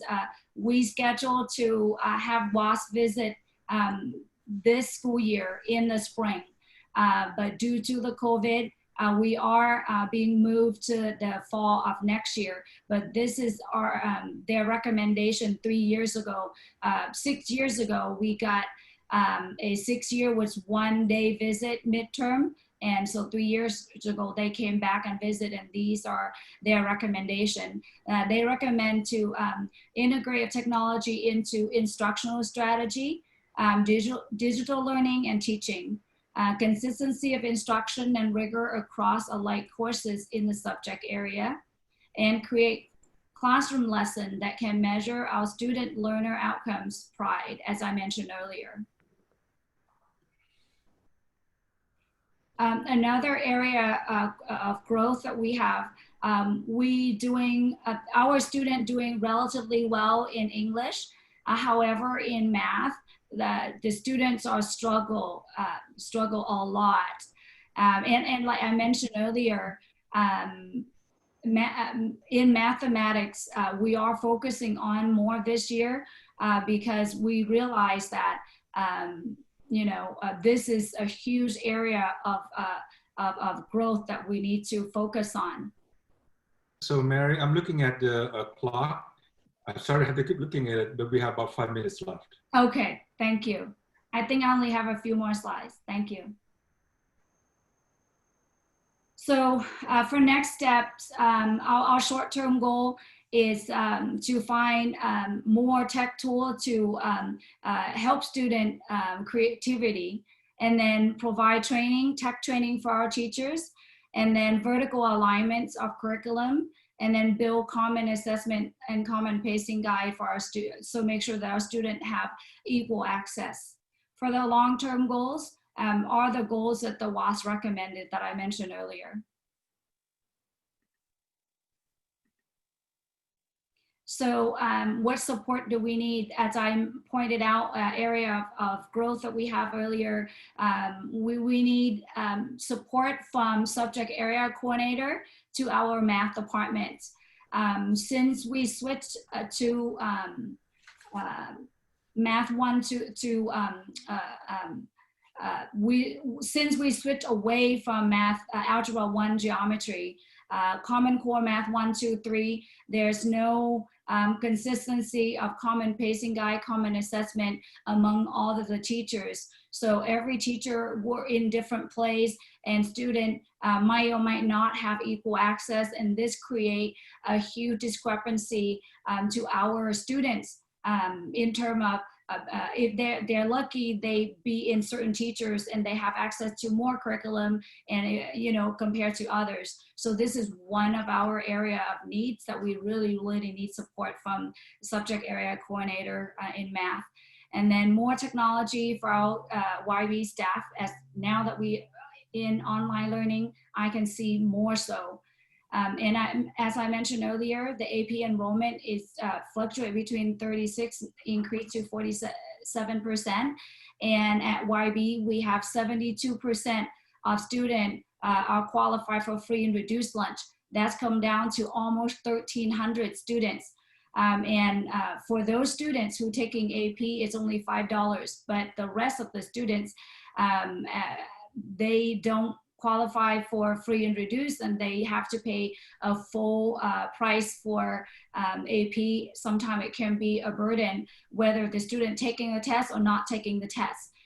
So we have nearly 300 students who are not qualified for free and reduced lunch who are taking APs, and sometimes parents call me and say, I can't afford, my child wanted to take the test, but I can't afford it. And so we're asking for your support. And I believe that's conclude our presentation. Can I say something? Any more questions? Member Lei? I would like to comment, YB, for all of those programs, CCA, Avid, AP, and graduation rate is exceed, the 100. Well, actually, I exceed the expectation 100%.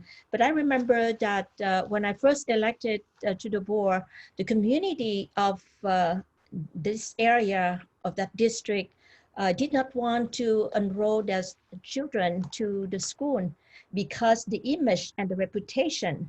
But now I think gradually more of the resident, more family that plan to enroll their children to the school because the good reputation, and YB has been transformed rapidly, physically as the new YB student union, as also that the rate of the student is really successful for valedictorian and achieve a lot of program.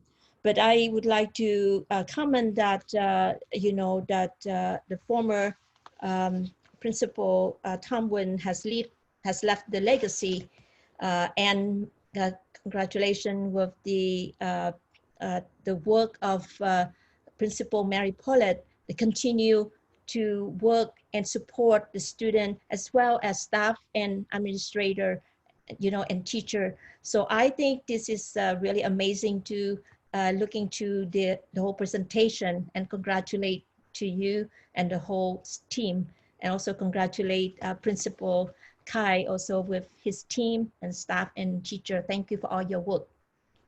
Thank you for your support. This is only my beginning of my second year as a principal. So without your support, I wouldn't be able to be here today and have the success that I had. So thank you as always. Good. Just a quick question, Mary. So it seemed like you had a small increase in student enrollment from from 18 to 19, like about 70 students increase in enrollment. What is it now for the 2020? I just ran right before this presentation. We at 1,766. Okay, so it's about the same. It's a few students less than last year, but not at all. Correct. Okay, all right. Mr. President, just a reminder, Ms. Cortese has her hand up. You still have your hand up, Ms. Cortese? You have questions? Yes. Okay. Yeah. Waiting patiently.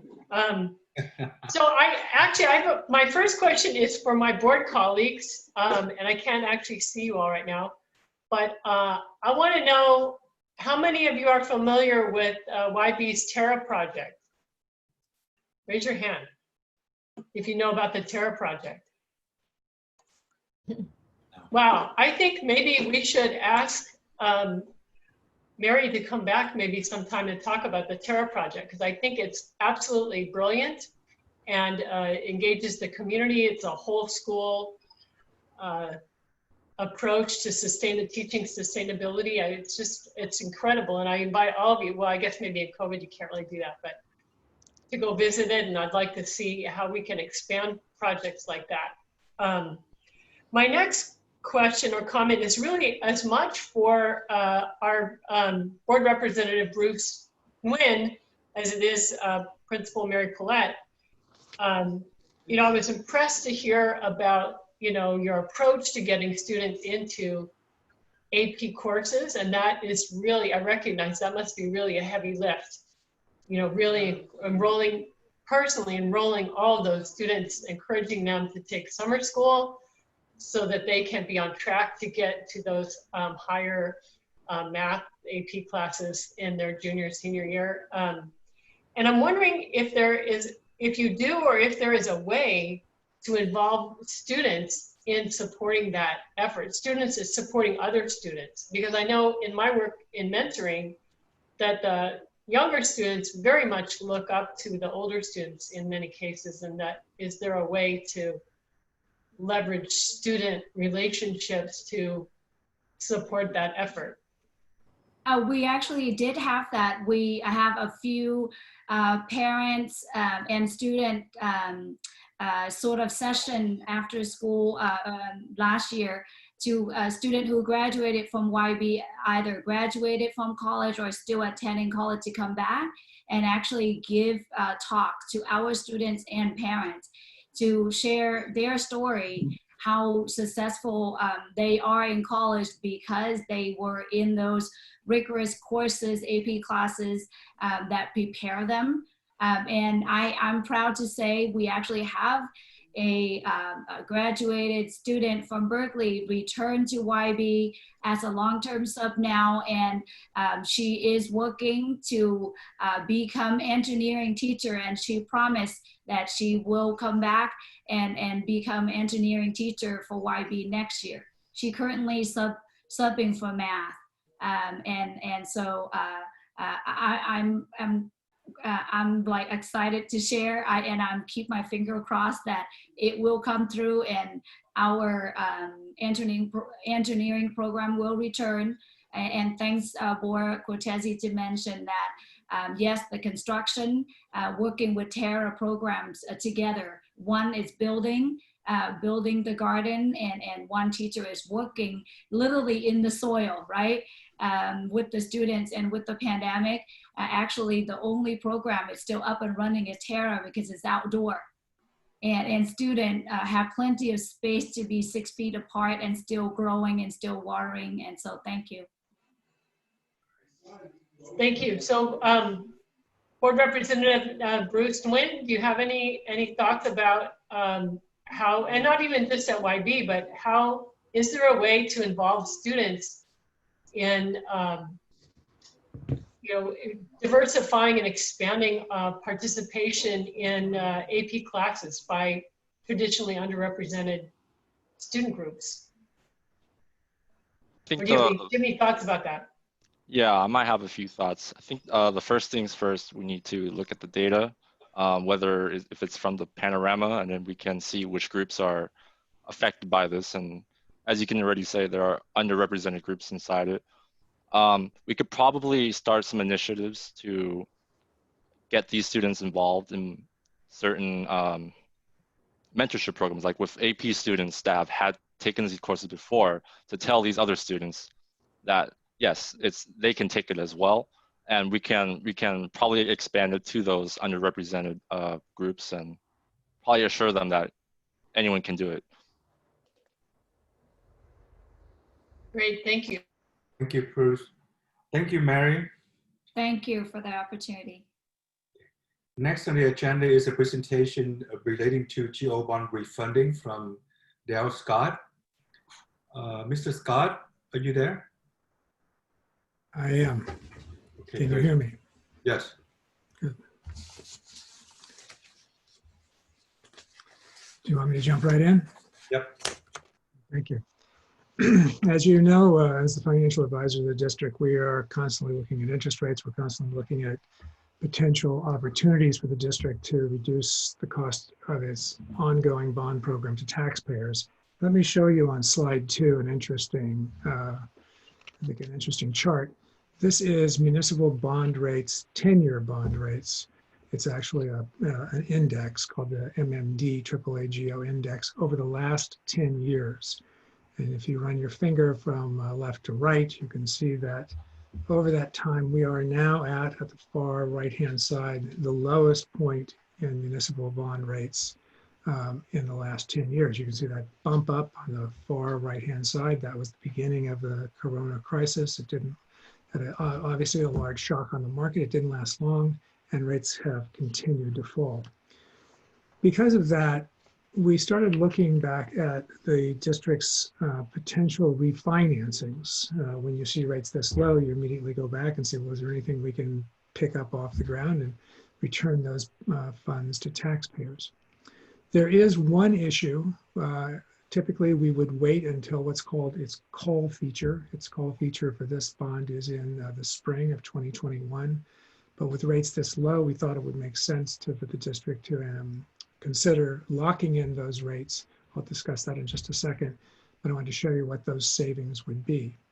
In this example, given current rates, and I have to talk about those rates in just a second, there would be a potential savings to taxpayers of over $18 million. Now you can see in this example, this is only one bond. That's the only bond that really pops out and is available right now. This was from the election of 2008, the Series D bonds. The bond itself was about $90 million. We have looked at this as a possibility of reducing the tax rate in every year that those bonds are outstanding. And in this example, even though it is a lot of money, $18.5 million, the tax rate would only reduce by about 65 cents per $100,000 of assessed valuation. So we looked at it in 2 other ways as well. Now, if I can show slide 4, one would be to take the savings up front. And I think this is a very attractive opportunity.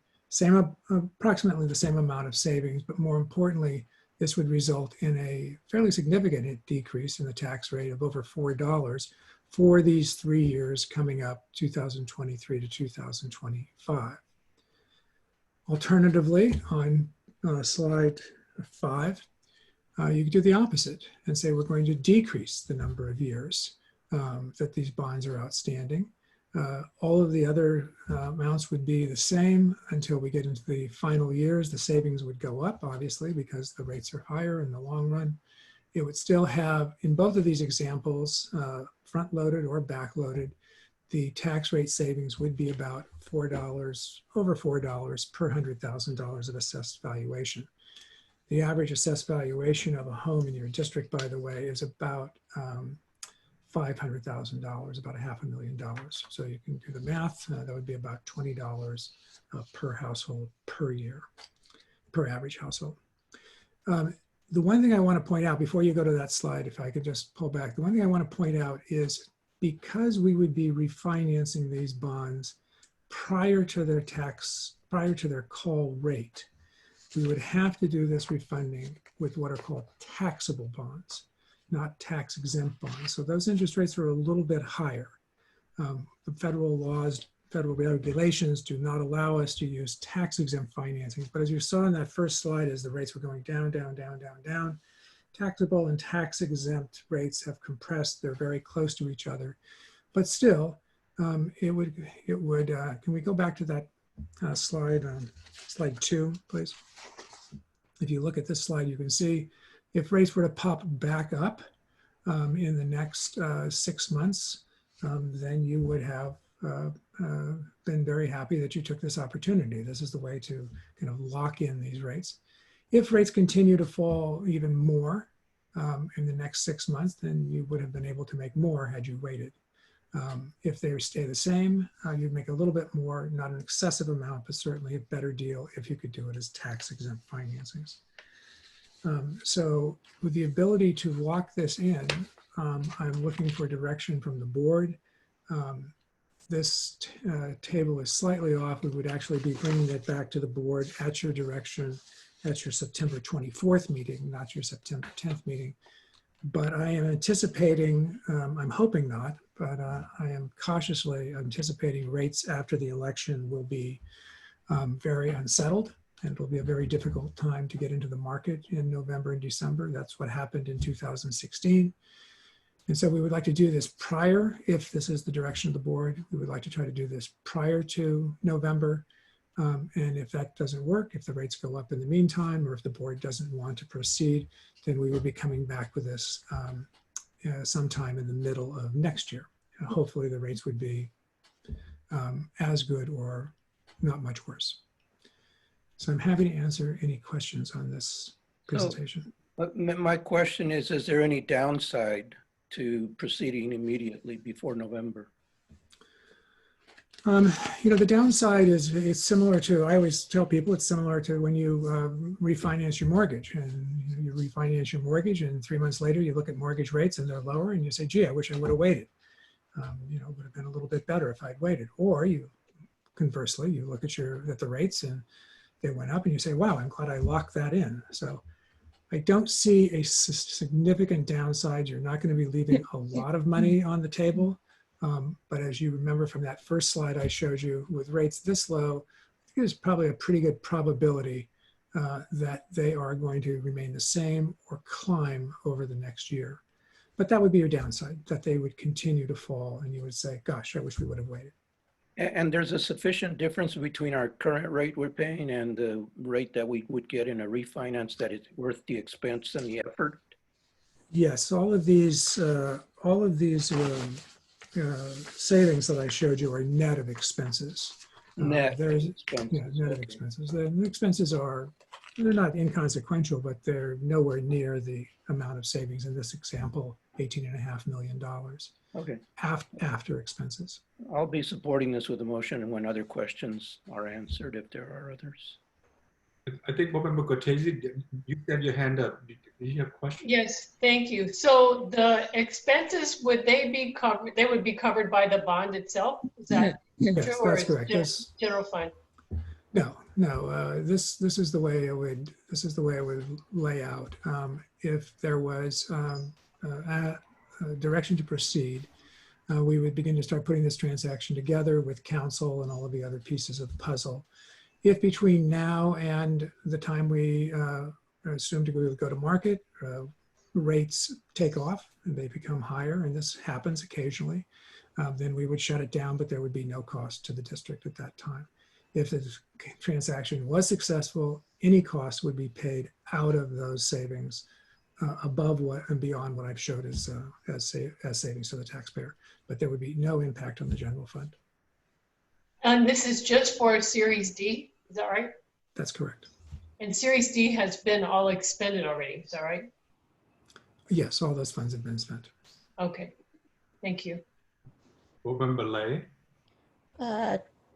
Del Scott, yes, good job to bring us back with the refinancing summary. My question is, you did present the front load saving and back load savings. It looked like on the back load saving that we have received more value than the front load saving. Am I correct? Well, yes and no. In terms of the total amount of cash, you can see there is a difference. That's a difference of between $14.5 million to $25 million, but that doesn't take into consideration the value of those funds over time, the present value, if you will, the cost of money. So it's like if you're, do you want it, is a dollar worth the same today as it is in 20 years? No. And so that's why if you look at the table, the line below, when we bring that back on a present value basis, it's about the same. It just looks more because we're taking it in the long term as opposed to the short term. Okay. And this time is a good time for you to sell the bond, correct? It is now. We'll find out if that's the case when we get it, when we get there, because that will be about a month. If we could do it today, it would be great. In a month, who knows? Okay. Well, thank you for your Thank answer. Yes. Okay. So I would like to move for approval of this refinancing. Second. Whichever, that's fine. So moved by Herrera, second by Cortese. Any other comments or questions from the board? Okay, so Ms. Gillen, can you do the roll vote for the board? Yes, the student governing board member, how he votes. Vote yes. Thank you. Okay, roll call vote. President Nguyen. Aye. Vice President Lay. Aye. Clerk Guerrera. Aye. Member Cortese. Aye. Member Chavez. Aye. Thank you. Thank you. Okay, thank you, Mr. Scott. You're very welcome. Thank you. Okay, moving on to agenda item number 10, which is the area where public who would like to address the board on non-agendized item or items not on the calendar. You can have your comments to address the board virtually or submit your comments via text. I don't see anyone from the audience or participants would like to address the board.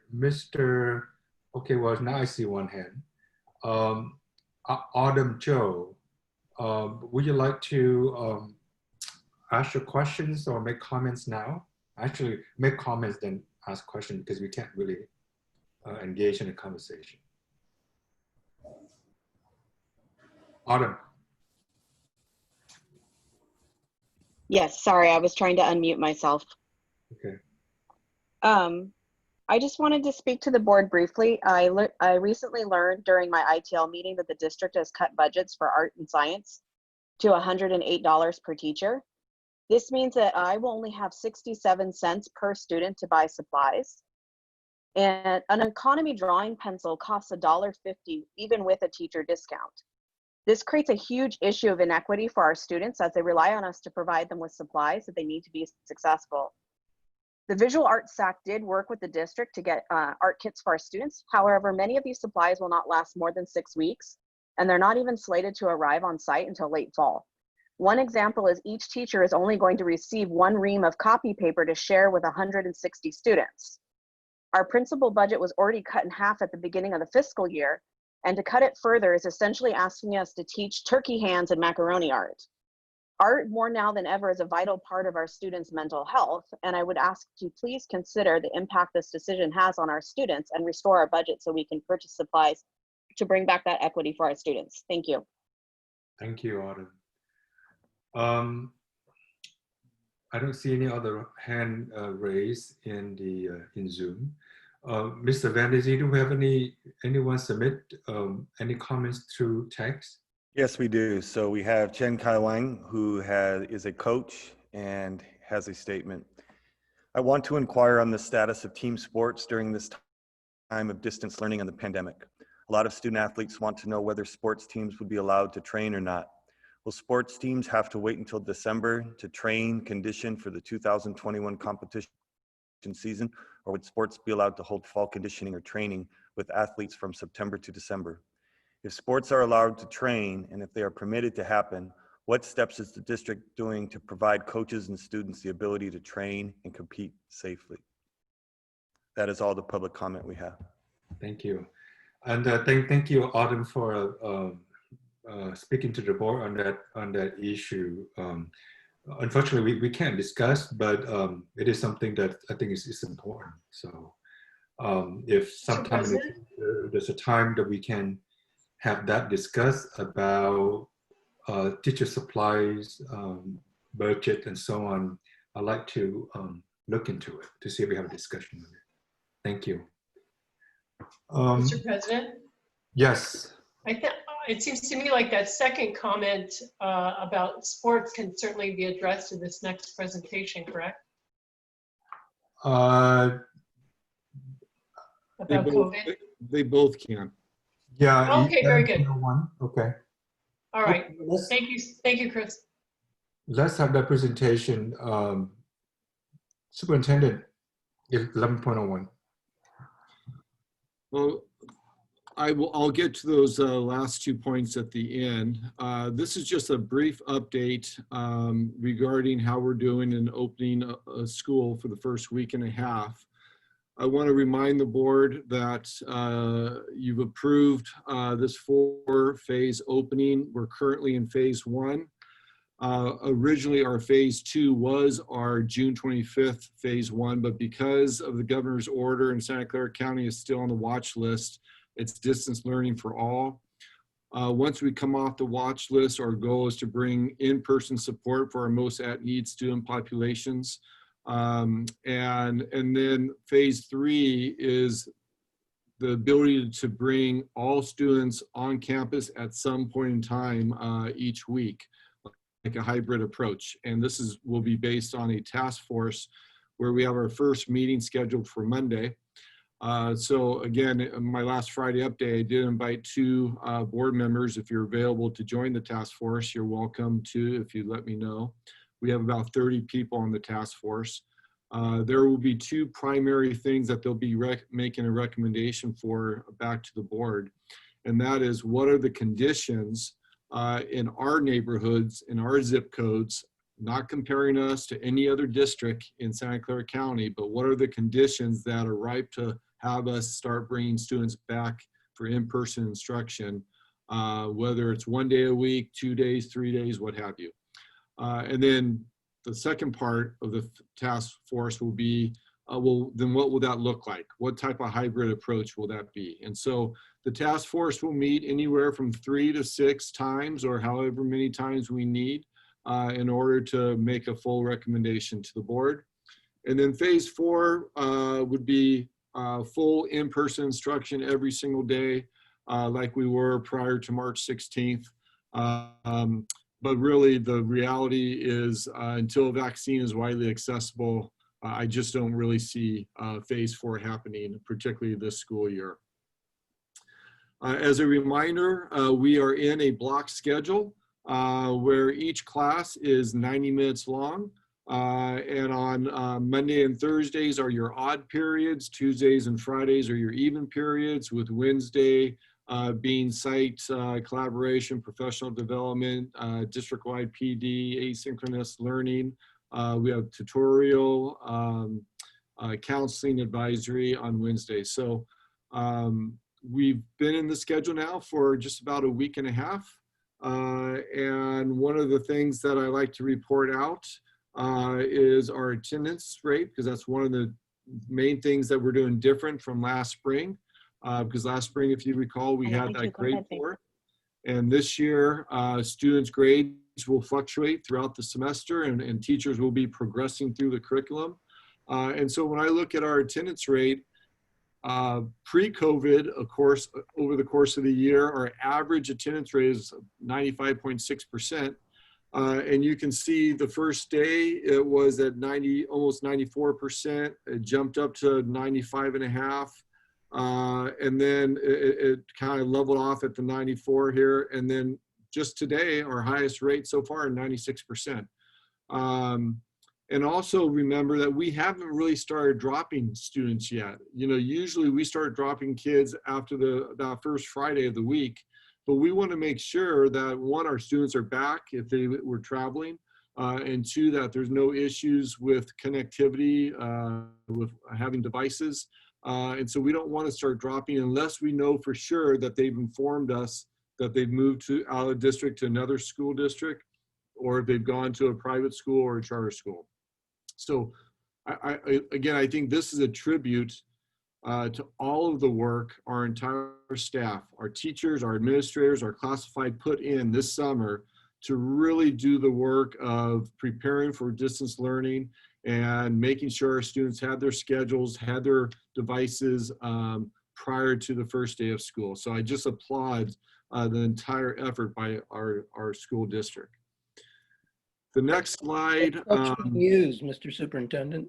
Pardon me? That is such good news. Oh, absolutely, absolutely.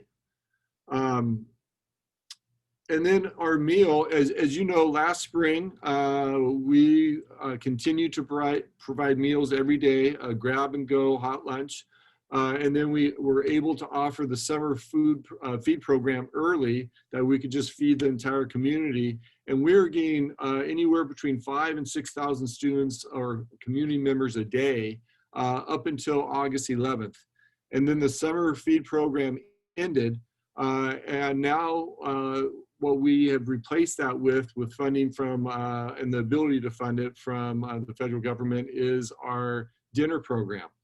So we're back to providing a bag lunch for all students who qualify on free reduced lunch. And then for $3.25, any student that's not on free and reduced lunch can also purchase. And so our lunch distribution has really dropped to about 100 lunches per day. But we're also able to provide a bag supper through the dinner program for anyone that's 18 or under. And that's about 1,000 meals a day. So not quite the same as the 5,000 in the summer, but you know, that program through the federal government has changed. And so we can only offer what we're funded for. And you can see that our meals are offered both the lunch and supper at the schools listed below. And then for Evergreen, we're only doing the lunch. Any questions on either the attendance or this one?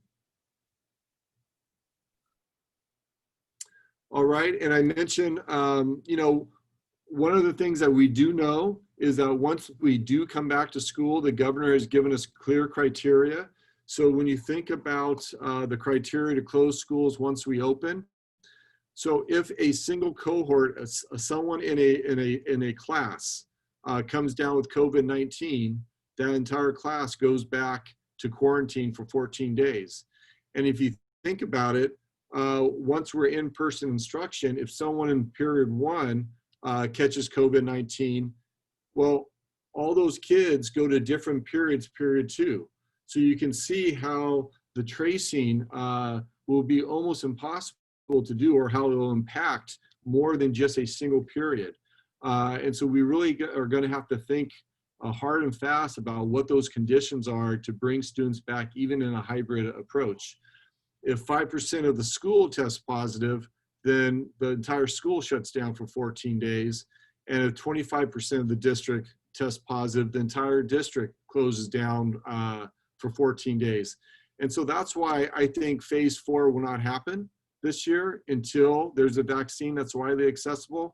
And we're going to have to be very careful. And that's why the task force will take their time, because again, once we're off the watch list, it's still up to each school district and ultimately the board to determine when do we go back to in-person instruction. We're not going to be forced to go back because San Jose Unified or Palo Alto or Santa Clara Unified are going back, because again, those are K-12 schools, and it's much easier to do a primary grade like at Allen Rock or Berryessa.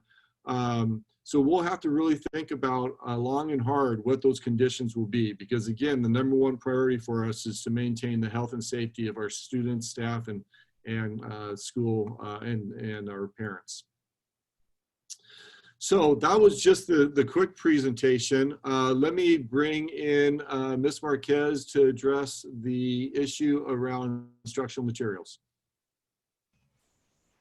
Yes, thank you. So I won't speak to the specific budget situation. I'll leave that to Mr. Ju or Ms. Pelayo if she's on. But in terms of supporting teachers with additional funding for instructional materials, we just recently placed an order for about $116,000 out of our learning loss mitigation funds to put together art kits for students to be able to have basic supplies to be able to engage in that. We're also continuing to work with the other specific art teachers from crafts, drawing, and painting, which may require slightly different materials for their students to be able to engage fully within the curriculum, so that they too can have access to those materials. The expense for these materials will not come from department budgets. They'll come specifically from the additional funds that were allocated to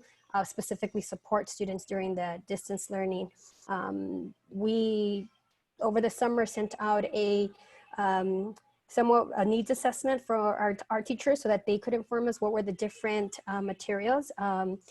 Obviously, you know, we couldn't buy every single item, but in working with the subject area coordinator for art, we were able to put some key kits together, and we will continue to provide those kits as needed, you know, using the funds to ensure that the students have the materials needed to be able to participate fully with the curriculum. We're also working with the science teachers to do something similar when it comes to labs that can be done at home that obviously wouldn't put kids at harm or danger, but they're also working with the subject area coordinator to come to a consensus as to what are those common materials that would be needed across the board for students so that they can engage with the curriculum. Yeah, and I would just add that with distance learning more than ever, we need to look at an equitable lens on the type of supplies that we provide our schools and our students, because prior to COVID, each school, their department could either divvy up the money and the teacher could purchase what they wanted, or the department could pool their money and have agreements around what they purchase. Well, with distance learning, we don't want to have one teacher purchasing set of items for their kids and other teachers not getting those items. And so that's why it's critical that we got the feedback through the SACs, whether it's through art and science and through music. And those supplies are being used by the one-time COVID-19 monies, because as we all know, we have a structural deficit, and in order to submit a budget that was put us at a 3%, we had to identify those cuts. And so it's just a means of what budget strand we're going to use, and we'll continue to use that budget strand until that one-time money runs out. Any questions regarding the instructional materials? Ms. Cortese? It's not instructional materials. Well, my question is, what's happening? You know, the sports question just got me thinking about the extracurricular things that students engage in that keep them connected to school, such as clubs and other after-school activities. What's happening with those things during COVID? And if you were going to address that anyway, my apologies. But yeah, that was the next one. That's why I was okay. I'll wait then. I'll wait then. Any other questions on instructional materials? Great. Well, the other public comment and to incorporate your Chris, question too. Yes. Vaughn was speaking, but she didn't realize she was muted. Okay. Okay, sorry. I have a question about the meal superintendent.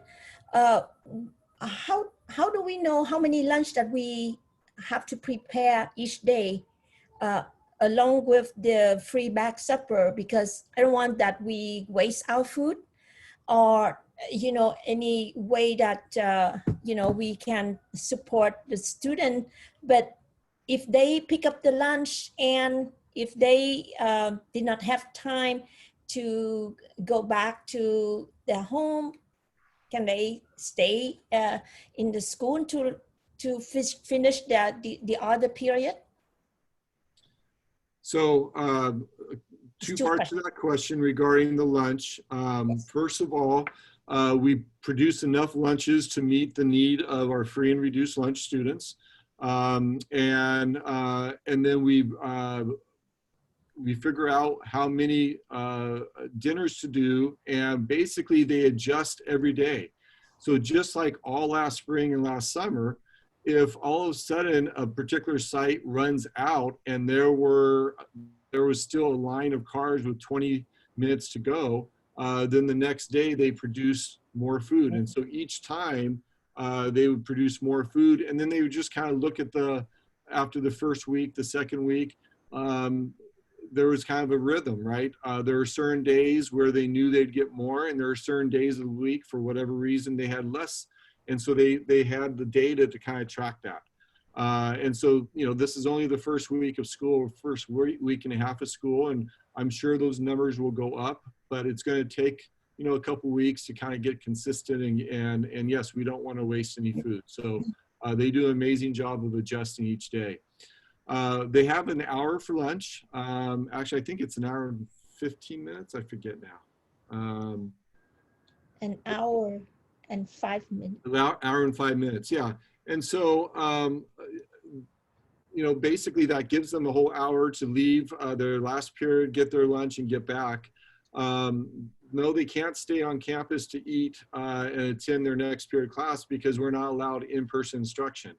One of the pieces that I forgot to highlight is that we are offering space on our campus for kids that are identified that do not have either broadband connectivity or a safe and quiet place. And Ms. Marquez had the PCs and others reach out to every person that qualifies of McKinney-Vento and foster youth to contact them to see if they wanted to come on the campus. And Ms. Marquez, remind me, I think the highest is maybe 6 at one school, but each school has less than 6. Yes, and actually for the month of August, the average has been between 5 and 6 students at any one given site. There's some sites that actually have 0 students that have requested that level of support, but we are prepared to continue to provide that support as the need arises, but in particular with our most vulnerable populations, which include our McKinney-Vento students and our foster youth. And so those students that are actually on campus doing the distance learning, yes, they take their food and go back into whatever location that they're being served, student union, library, classroom. And then especially during the heat wave right now, in the last week and probably going to be continued to this week. And I know that the most vulnerable group of students is McKinney-Vento, who not have the a good condition to stay home and learn when we have all the heat and all of those conditions happen right now. So that's good that you open up for the student. Thank you. All right, any other questions on that or the instructional materials before I jump to extracurricular? Go ahead. All right, so let me start by addressing the athletics. We actually just started the athletic conditioning again this past week that we had going since last May, and we stopped it when we were placed on the watch list. but now the state has revised the conditions for conditioning as long as it's outdoors and not indoors. So we reinstated it on Monday, but we quickly shut it down on Wednesday for the rest of this week, and we'll reevaluate it on Monday because of the conditions of the air conditions. That's the only reason. But once the air conditions come back to normal, we'll allow the conditioning to start.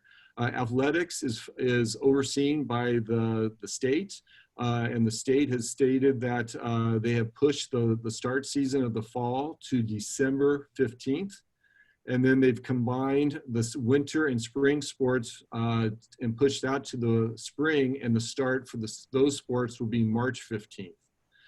So our conditioning and skill work will go on from now until December 1st. And then they'll start their regular season. As for other curricular activities like robotics and things of that nature, they're doing those online. And as soon as we get off the watch list, they will be able to start coming back together after hours under the same protocols, same cohort, distancing, social distancing, wearing face masks and all that. So right now, everything is still online. So Superintendent, do we follow specific criteria or guidelines before determine if we can reopen school? Whether it's a county public health officer or whatever guidelines that we follow. So the first guidelines will be once we'll be eligible for in-person instruction when we come off the state watch list as a Santa Clara County. Okay. So that will be the first condition that allows it to happen. But each district gets to determine when they feel the conditions are right. So the county public health has no authority to tell us we have to go back to school. That's totally up to the board. And so that's why the task force will talk about what those conditions would look like and then make a recommendation to bring back to the board. These are the conditions we think are right to have in-person instruction. And here's the schedule that we recommend. And so that's why we created the task force. All right. So we have not decided or assigned who from the board we're going to be on the task force yet, right? That is something that's gonna come up. Well, yes, I sent that out in the Friday update. I'm looking for 2 trustees. The first board meeting, task force meeting is Monday, the 24th from 4 to 5:30.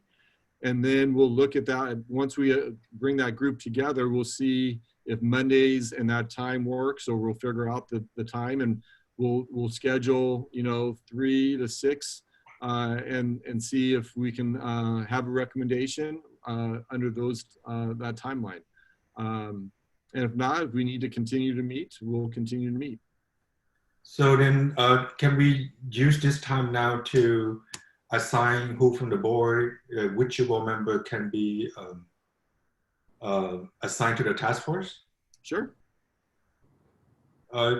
Do we have an interest in any board members, or the current board members now? Shall we? If not, I would like to have an opportunity to propose or to propose, or yeah, I don't have a better word. Well, Mr. President, it's not required to have 2. You could have just 1, or there's 30 members on the task force. So if the board feels like there's good coverage there, then the board can wait for the recommendations, and we'll do updates as we go through it. But it's a large commitment, and so I don't want the board to feel pressure to have representation there, but it's definitely open. Okay, so board member Cortez, are you interested? Are you choosing me? That's It's a another volunteer word. thing. I think the superintendent is correct when he says there's really a good representation and a pretty good working, size here for the representation. And if it were a more difficult, no, let me back that up. It is a difficult and challenging thing to work on, but I feel comfortable with a board members being represented or not represented. We're still going to end up with substantive and wise. And I feel that it's important that the board engage or involve even early on, because when we even with this COVID-19, we're still receiving, we don't see people face to face, but we're still receiving emails a lot from community members or parents who want to know. So having playing a more proactive role or more active role by participating on the committee. Yeah, I think it's going to end up, not I think, it will end up in the processes of the board.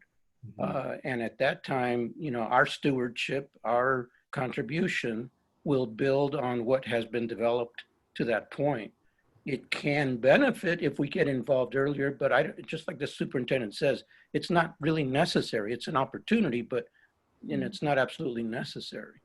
Let me please add that the meetings will be Zoom, unfortunately, and we have 6 members of CSEA, 6 members of ESTA, and I've asked both presidents to choose as long as they were just spread out representing different schools. So we have 12 there. We also have AFT represented.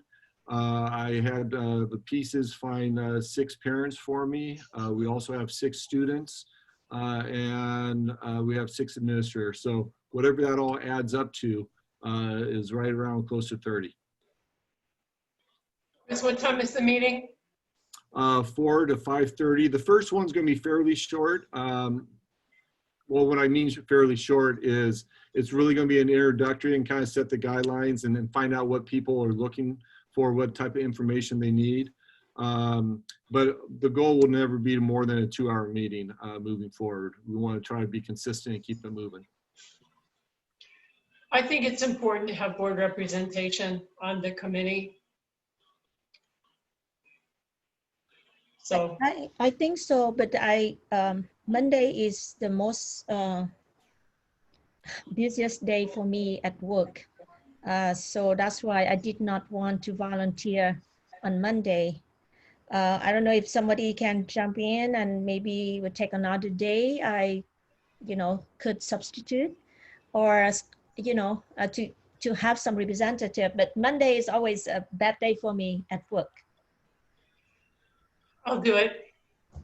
So thank you, Mr. Herrera, are you interested? Because I know it seems like board member schedule is also pretty. And Gabe, I think, is watching the confidence that.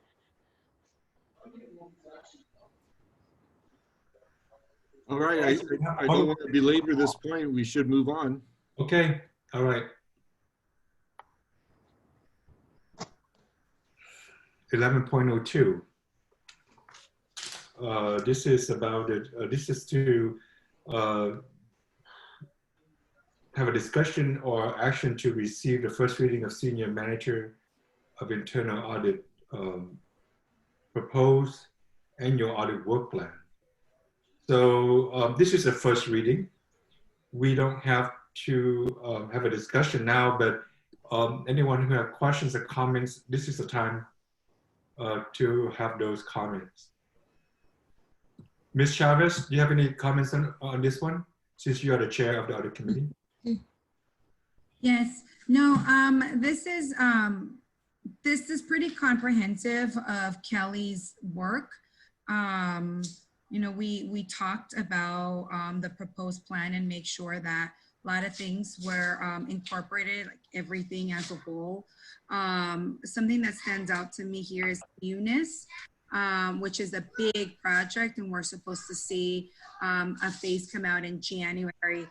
So she's playing a key role there. If you can see, that's number 3. There's also been a lot of progress on ongoing projects, number 4, specifically with school sites. So I'm really excited and looking forward to her continuing the work there and supporting each individual school through the actual processes and also through trainings.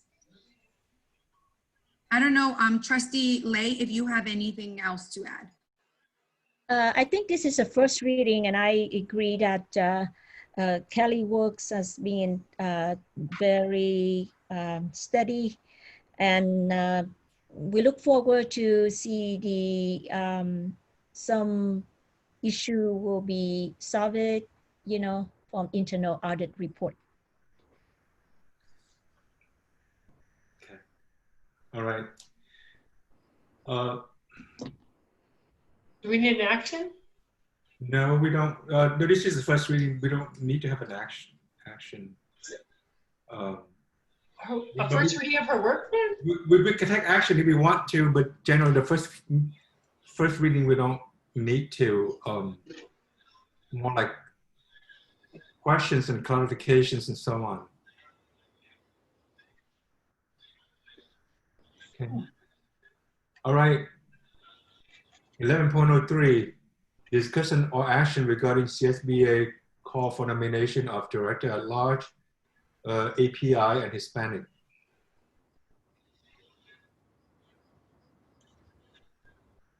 So, Superintendent, can you explain more about this? But this is regarding the nomination for Director at Large on the CSBA with these 2 groups.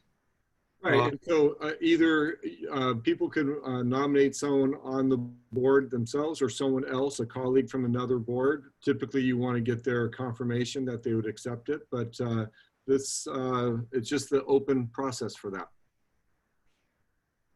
I remember I applied, I think 3 years ago for the position, but I think it's, and now they're going to open again, but still have a lot of connections and networking if somebody got chosen, even though you can nominate it, but you're still going to have to go through the process in order to get appointed, you know, to the position. So I think it's, you know, everyone can apply for it. Well, so someone will basically represent the district to apply. So, right? We do have a Lorena, Trustee Lorena Chavez is was appointed or was nominated and also got the position as a delegate. Yeah. For our district. Before we have this position was occupied by former Trustee Frank Bill. I'm glad that now we have Trustee Lorena Chavez has the position that has the voice on a delegate assembly. Right, but totally, this is totally different. This is for Director at Large for either Asian Pacific, Islander, or Hispanic community, I think. Yeah, we can leave it for whoever wants to apply, I think. Right. And we still have the deadline October 2nd, so I think it's good to move on. Chris, do we make nominations? Is this the opportunity to make nominations if somebody from the board wishes to do so? Is that right? Yeah, it can happen this time and we can bring it back in September again. Okay, yeah, I think it sounds like the board probably has some thinking to do. So why don't we bring it back in September since it feels like it's a quick thing anyways? Or I see board member Vera saying no. Would you elaborate? I'm sorry, I didn't mean to say no. My head was somewhere else at that moment. Oh, okay. I'm open. I'm just suggesting, right? Like if somebody is ready to make a recommendation, then so be it. I think it'd be unfortunate and a missed opportunity to not have our voice at the table with nominating somebody, whether it's one of us or a colleague that we know that could thrive in a position and represent, you know, the Hispanic population or the Asian population. All right. Well, I'll offer a motion then. Well, so Does anyone have anyone in mind that they want to nominate? Nominate Boa Herrera For what? for CSBA No, thank you. member represent the Hispanic. Nope, no, thank you. Yeah. Mr. President, I think we need to bring this back, and we need to go do our homework and talk with people, our colleagues. If we're interested in nominating someone, we need to talk. We can't nominate anybody we haven't talked to yet, so we might as well move on. That makes sense.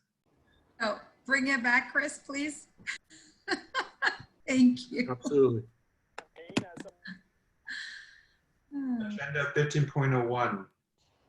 Discussion or action to approve contract for professional services over $25,000.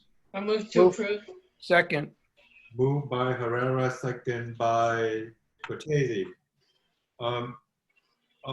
Let's do the roll call, Ms. Gillen. Is student member Bruce Wynn still on? Yes, he's still here. How do you vote? I vote yes. Thank you. Okay, roll call vote for the board. President Wynn? Aye. Vice President Lay? Aye. Clerk Cadena? Aye. Member Cortese? Aye. Member Chavez? Member Chavez, we don't hear you. Okay, she votes aye. 13.02, a discussion or action to receive first reading proposed amendment to the board bylaw 9270, conflict of interest. So this is again the first reading.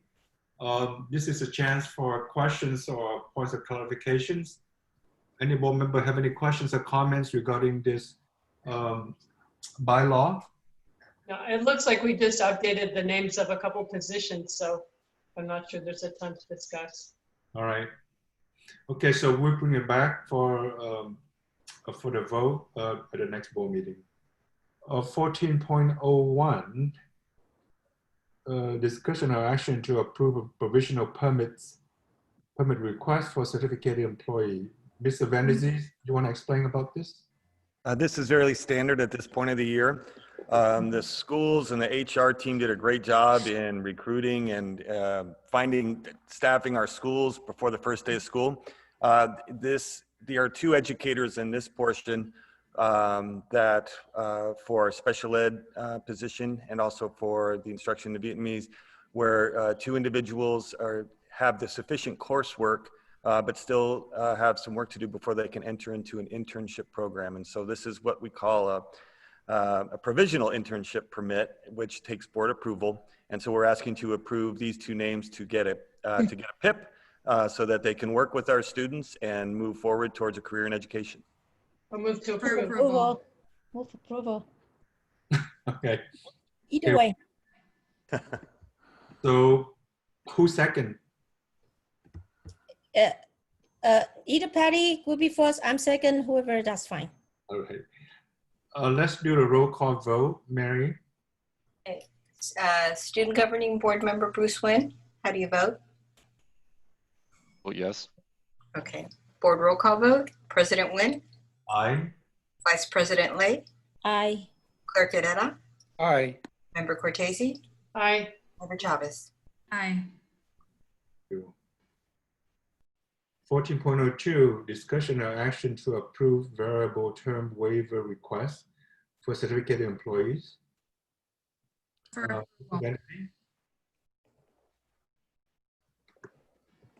Ms. Vanessa, you want to mention something about this?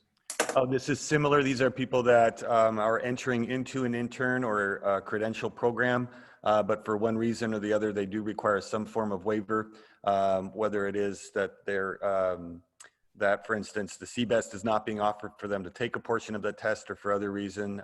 These are people that would have gained the approval of their credential program. And so we are requesting that these 6 people that we approve their variable term waivers so they can continue towards getting their ed credential. Move for approval. Thank you. I'll second. Moved by Lay, second by Cortese. Ms. Gillen, let's do the roll call vote. Student Governing Board Bruce Wynn, how do you vote? Vote yes. Thank you. Board roll call vote. President Nguyen, Aye. Vice President Lay, Aye. Clerk Herrera, Aye. Member Cortese, Aye. Member Chavez. Aye. 15.01, discussion, consideration, or action regarding the selection and appointment of members to Citizen Bond Oversight Committee for Measure G, E, I, Technology I, Measure Z.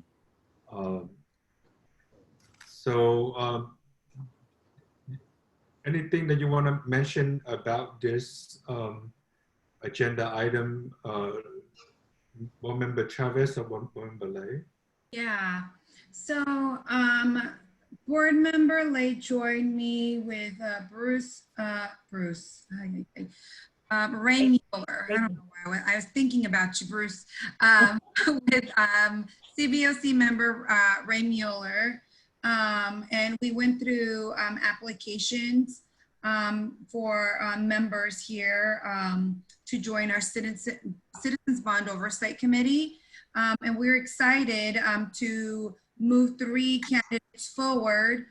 Patrick Traynor for the Community at Large representative, Chris Roberts of Parents of East Side student, and Jennifer Zelaya as an alternate.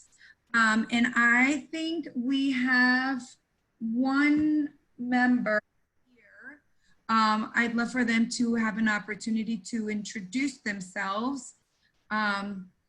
Mary, is one of the future members here? Mary? Mr. Traynor is on. He's available. Wonderful. Hello. Let's see, where's Mr. Traynor? Let me think. Yeah, I'm here. Hello, would you like to say a few words, Mr. Traynor? You don't have to, but I just wanted to, give you the floor for a few seconds, if you wish. I'll just tell you a slight bit about me. I am retired, so I'm available for community service. And I was a CPA working in industry, working in the semiconductor industry for 40 years. I've worked in Europe, I've worked in Asia, and here. And about 8 years ago, before I went to the Netherlands for 6 years. Before that, I was on the salary setting commission for the city of San Jose. Well, thank you, Mr. Traynor, for joining us on the CBOC committee.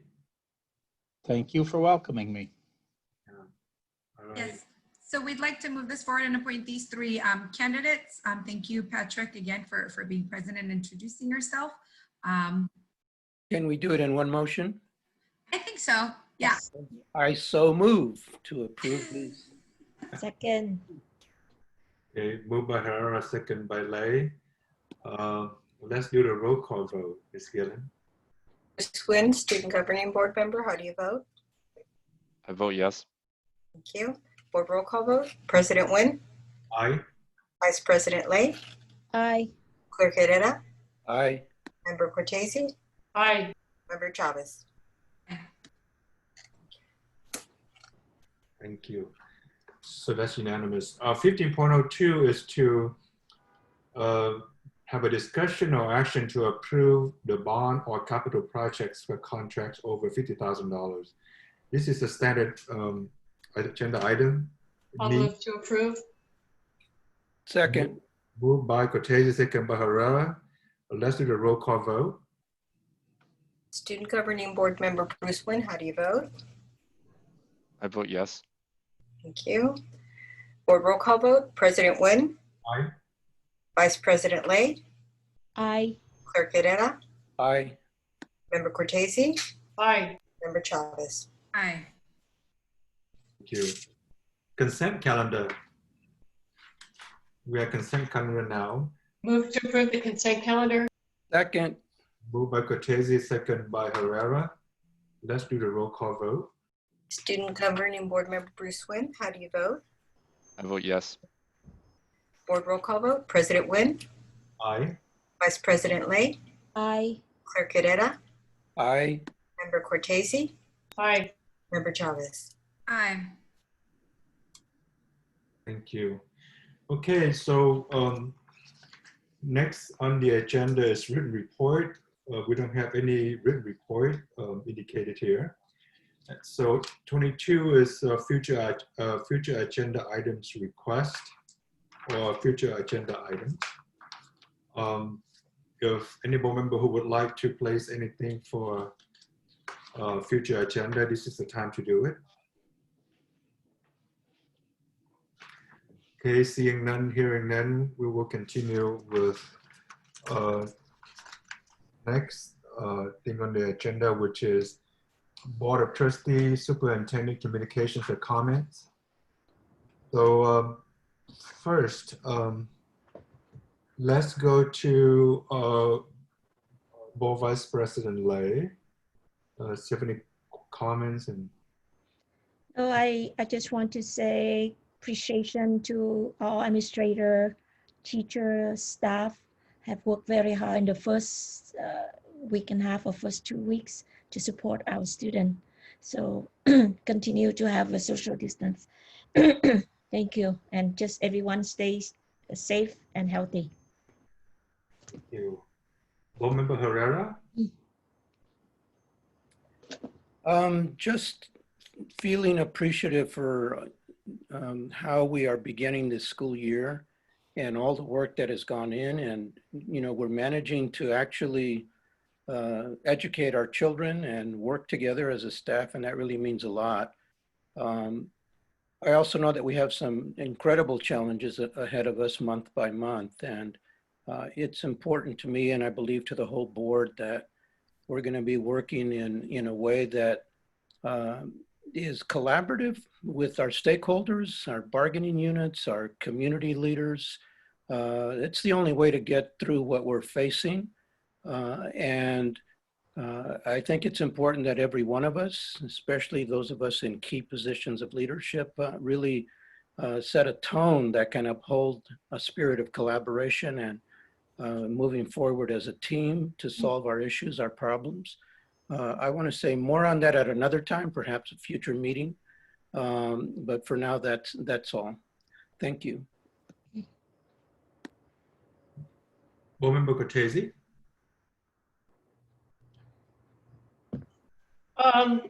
Just echoing the sentiments of my colleagues' appreciation for rising to meet the challenges of this this COVID period. And I to our student board representative, I would like you to share with our student body how impressive it is that we have upwards of 95%, approaching upwards of 95% attendance. I mean, that really speaks to the resilience of our student body as well as our teaching staff and our classified staff and our administrators. So really great work. Hang in there, everybody. Okay. Member Chavez. Yes, I'd also love to echo pretty much what all of my board member colleagues have said, and just also extend extra empathy for our parents out there, parent to parent, struggling a lot with two little people. If there's anything that, anything else that we can do as a district, please let us know, because I don't know what job there is harder than that of a teacher. So teachers, know that I see you. Students, thank you for your patience and for continuing to stick with it. Even though it's only been a week and a half, staying in front of that screen for hours on end really feels like days and months on end. So we see you, and administrators, thank you for keeping everything moving. We really appreciate your leadership, especially in these trying times. Thank you. Great. So this is something that I already share with all the board members, the superintendent, and our council, and so on. And most of you probably know by now that this is my 16th year on the board, and my last year on my 4th term, which will also be my last term. I share with you that I will not be running for re-election, which is correct. It's been an honor serving on this board with great staff. You know, some of the best staff compared to any school district that I've known. So it's great teachers as well. You know, it's difficult to let go, especially when you're doing something that you love so much. But there's a time when, you know, then you must decide, you know, what's next. And for me, you know, for me now is what next for me is I have to shift my time and focus and attention on something that I think that is more needed at home, you know, with my two young sons. So I'm gonna be sad after November.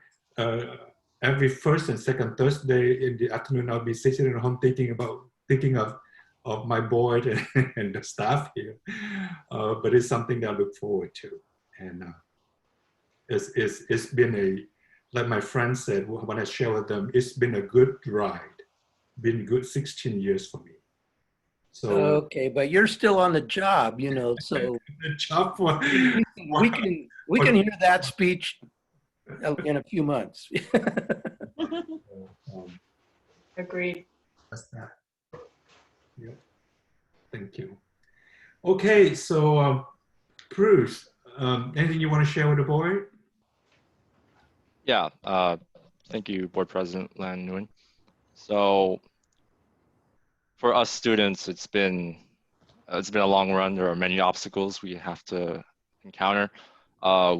First of all, we are in distance learning, and that's definitely hard for all of us. And we all have academic and social barriers, but we can work as a team together to solve all of these inequities and these problems.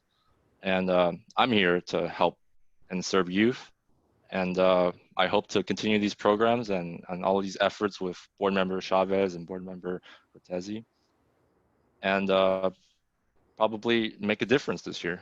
So I would like to do that. Thank you. Great, thank you, No Bruce. doubt. Superintendent. Yeah, I just want to reiterate how impressed I am with the amount of work that our entire district did to get school up and running, and also the fact that our students are showing up. And the goal for everyone is to be in this together so that we can last this entire semester in distance learning, or if we're able to do some in-person learning. That's going to be a huge challenge, and we're going to have to be flexible, and we're going to have to really work together and dig in and do it in a way that everyone can be successful. But I just also want to give a huge shout out to Teresa Marquez and her team for all the preparation in terms of the professional development that took place.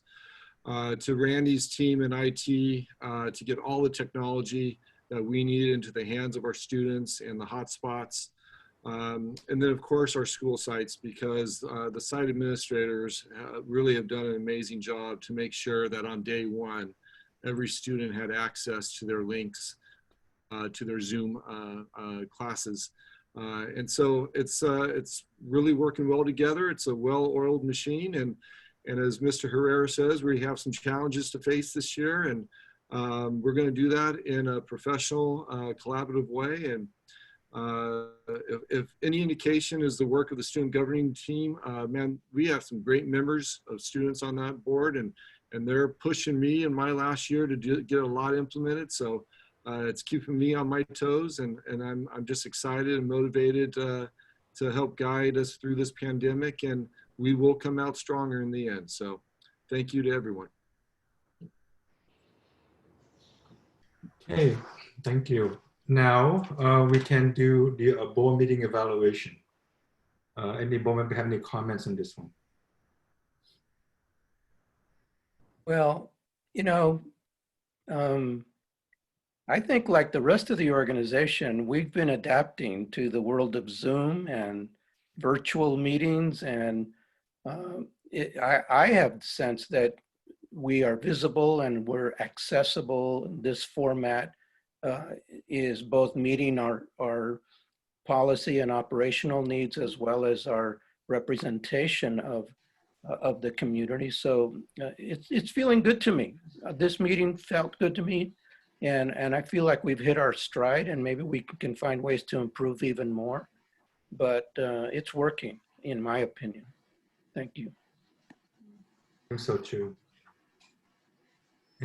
I think one part of the, sorry, Patty, did you, okay. One section that really stood out to me was the school presentations. I really appreciated that. And I also really appreciated how like an increased number of my board colleagues I feel are asking deeper questions, more questions, really leaning in. I think that's really important. This is why we're here. This is why we're doing the work. I think it matters to not only ask for presentations, but to show engagement. And I'm sure our administrators, you know, really appreciate that. And yeah, they continue to do a great job. And I'm just really thrilled by the level of conversation. I know we take a while, but this is why we're here. And it's important to spend this much time on this, right? Because these are our schools, these are our children, these are the people leading our schools. So yeah, that just really gave me a lot of energy. I'm like, yeah, we're spending time where it's really important that we spend time. So that's just a noticing I mean.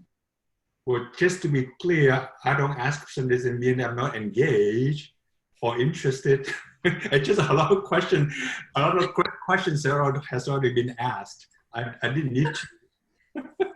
And I don't, Lon or anyone who doesn't feel like they're engaged, I by no means am I like throwing any jabs at anybody indirectly. Y'all know me, I am pretty direct, and if I have something to say, I will say it somehow.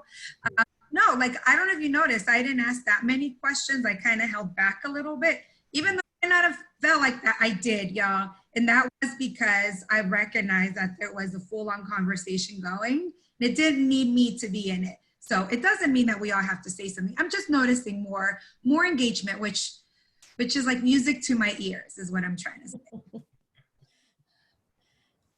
Anything else, any other board member? I just want to acknowledge or affirm our decision to do 2 board meetings a month, because I appreciate the depth of the conversations around the school presentations, and we're ending by 9, which means our community could be part of all those, and we're not hearing those at 10:30, 11 o'clock at night. I'm appreciating, and I appreciate the focus on students and academics, you know, one night, and operational stuff the other night. I think it's a good decision we made. Yeah, I echo the same feeling and same thought with my board members, my board colleagues. I think it's the highlight, you know, that for the school presentations also deserve the credit and deserve the time that we will ask the question, because, you know, at this time, you know, they took time to make the presentation, and also we as the board would like to learn more. Yes, and in a content that we might not have that much time, but I think that we need to take a little bit more time to listen and engage and ask the question. And maybe it's not really a long question, but at least that we open another session, another avenue for the school presentation. So I appreciate, you know, my colleagues' thought and comments, as well as the work of the administrator, will really open us another chapter when we look in a different way, a different angle about each school. When we have the thought or we have the comments, there's something that trigger in your mind, and it's good to let it out and help, you know, the presentation. That's all I have. Thank you. Thank you. Okay, Council, you have, this is a time to report closed session actions. Closed session action, closed session agenda item 2.02. Motion by member Herrera, second by member Lay. The board unanimously approved the stipulated expulsion agreement for student 19-20-012. Closed session item 2.04, motion by member Cortese, second by member Herrera.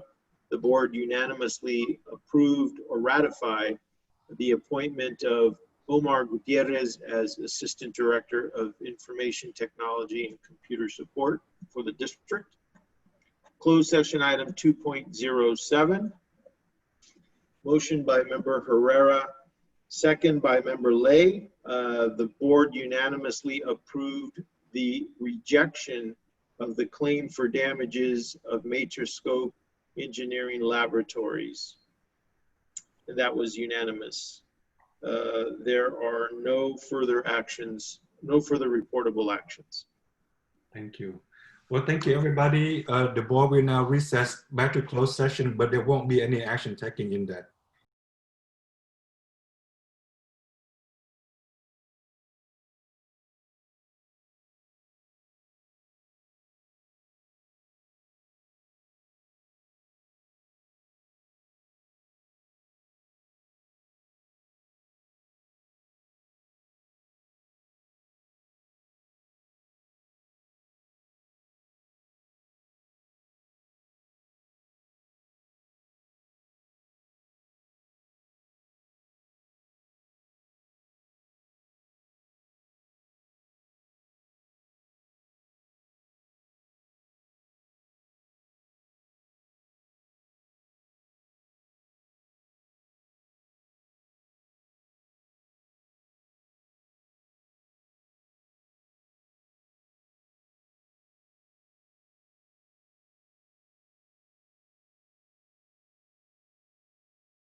So we have all board members here.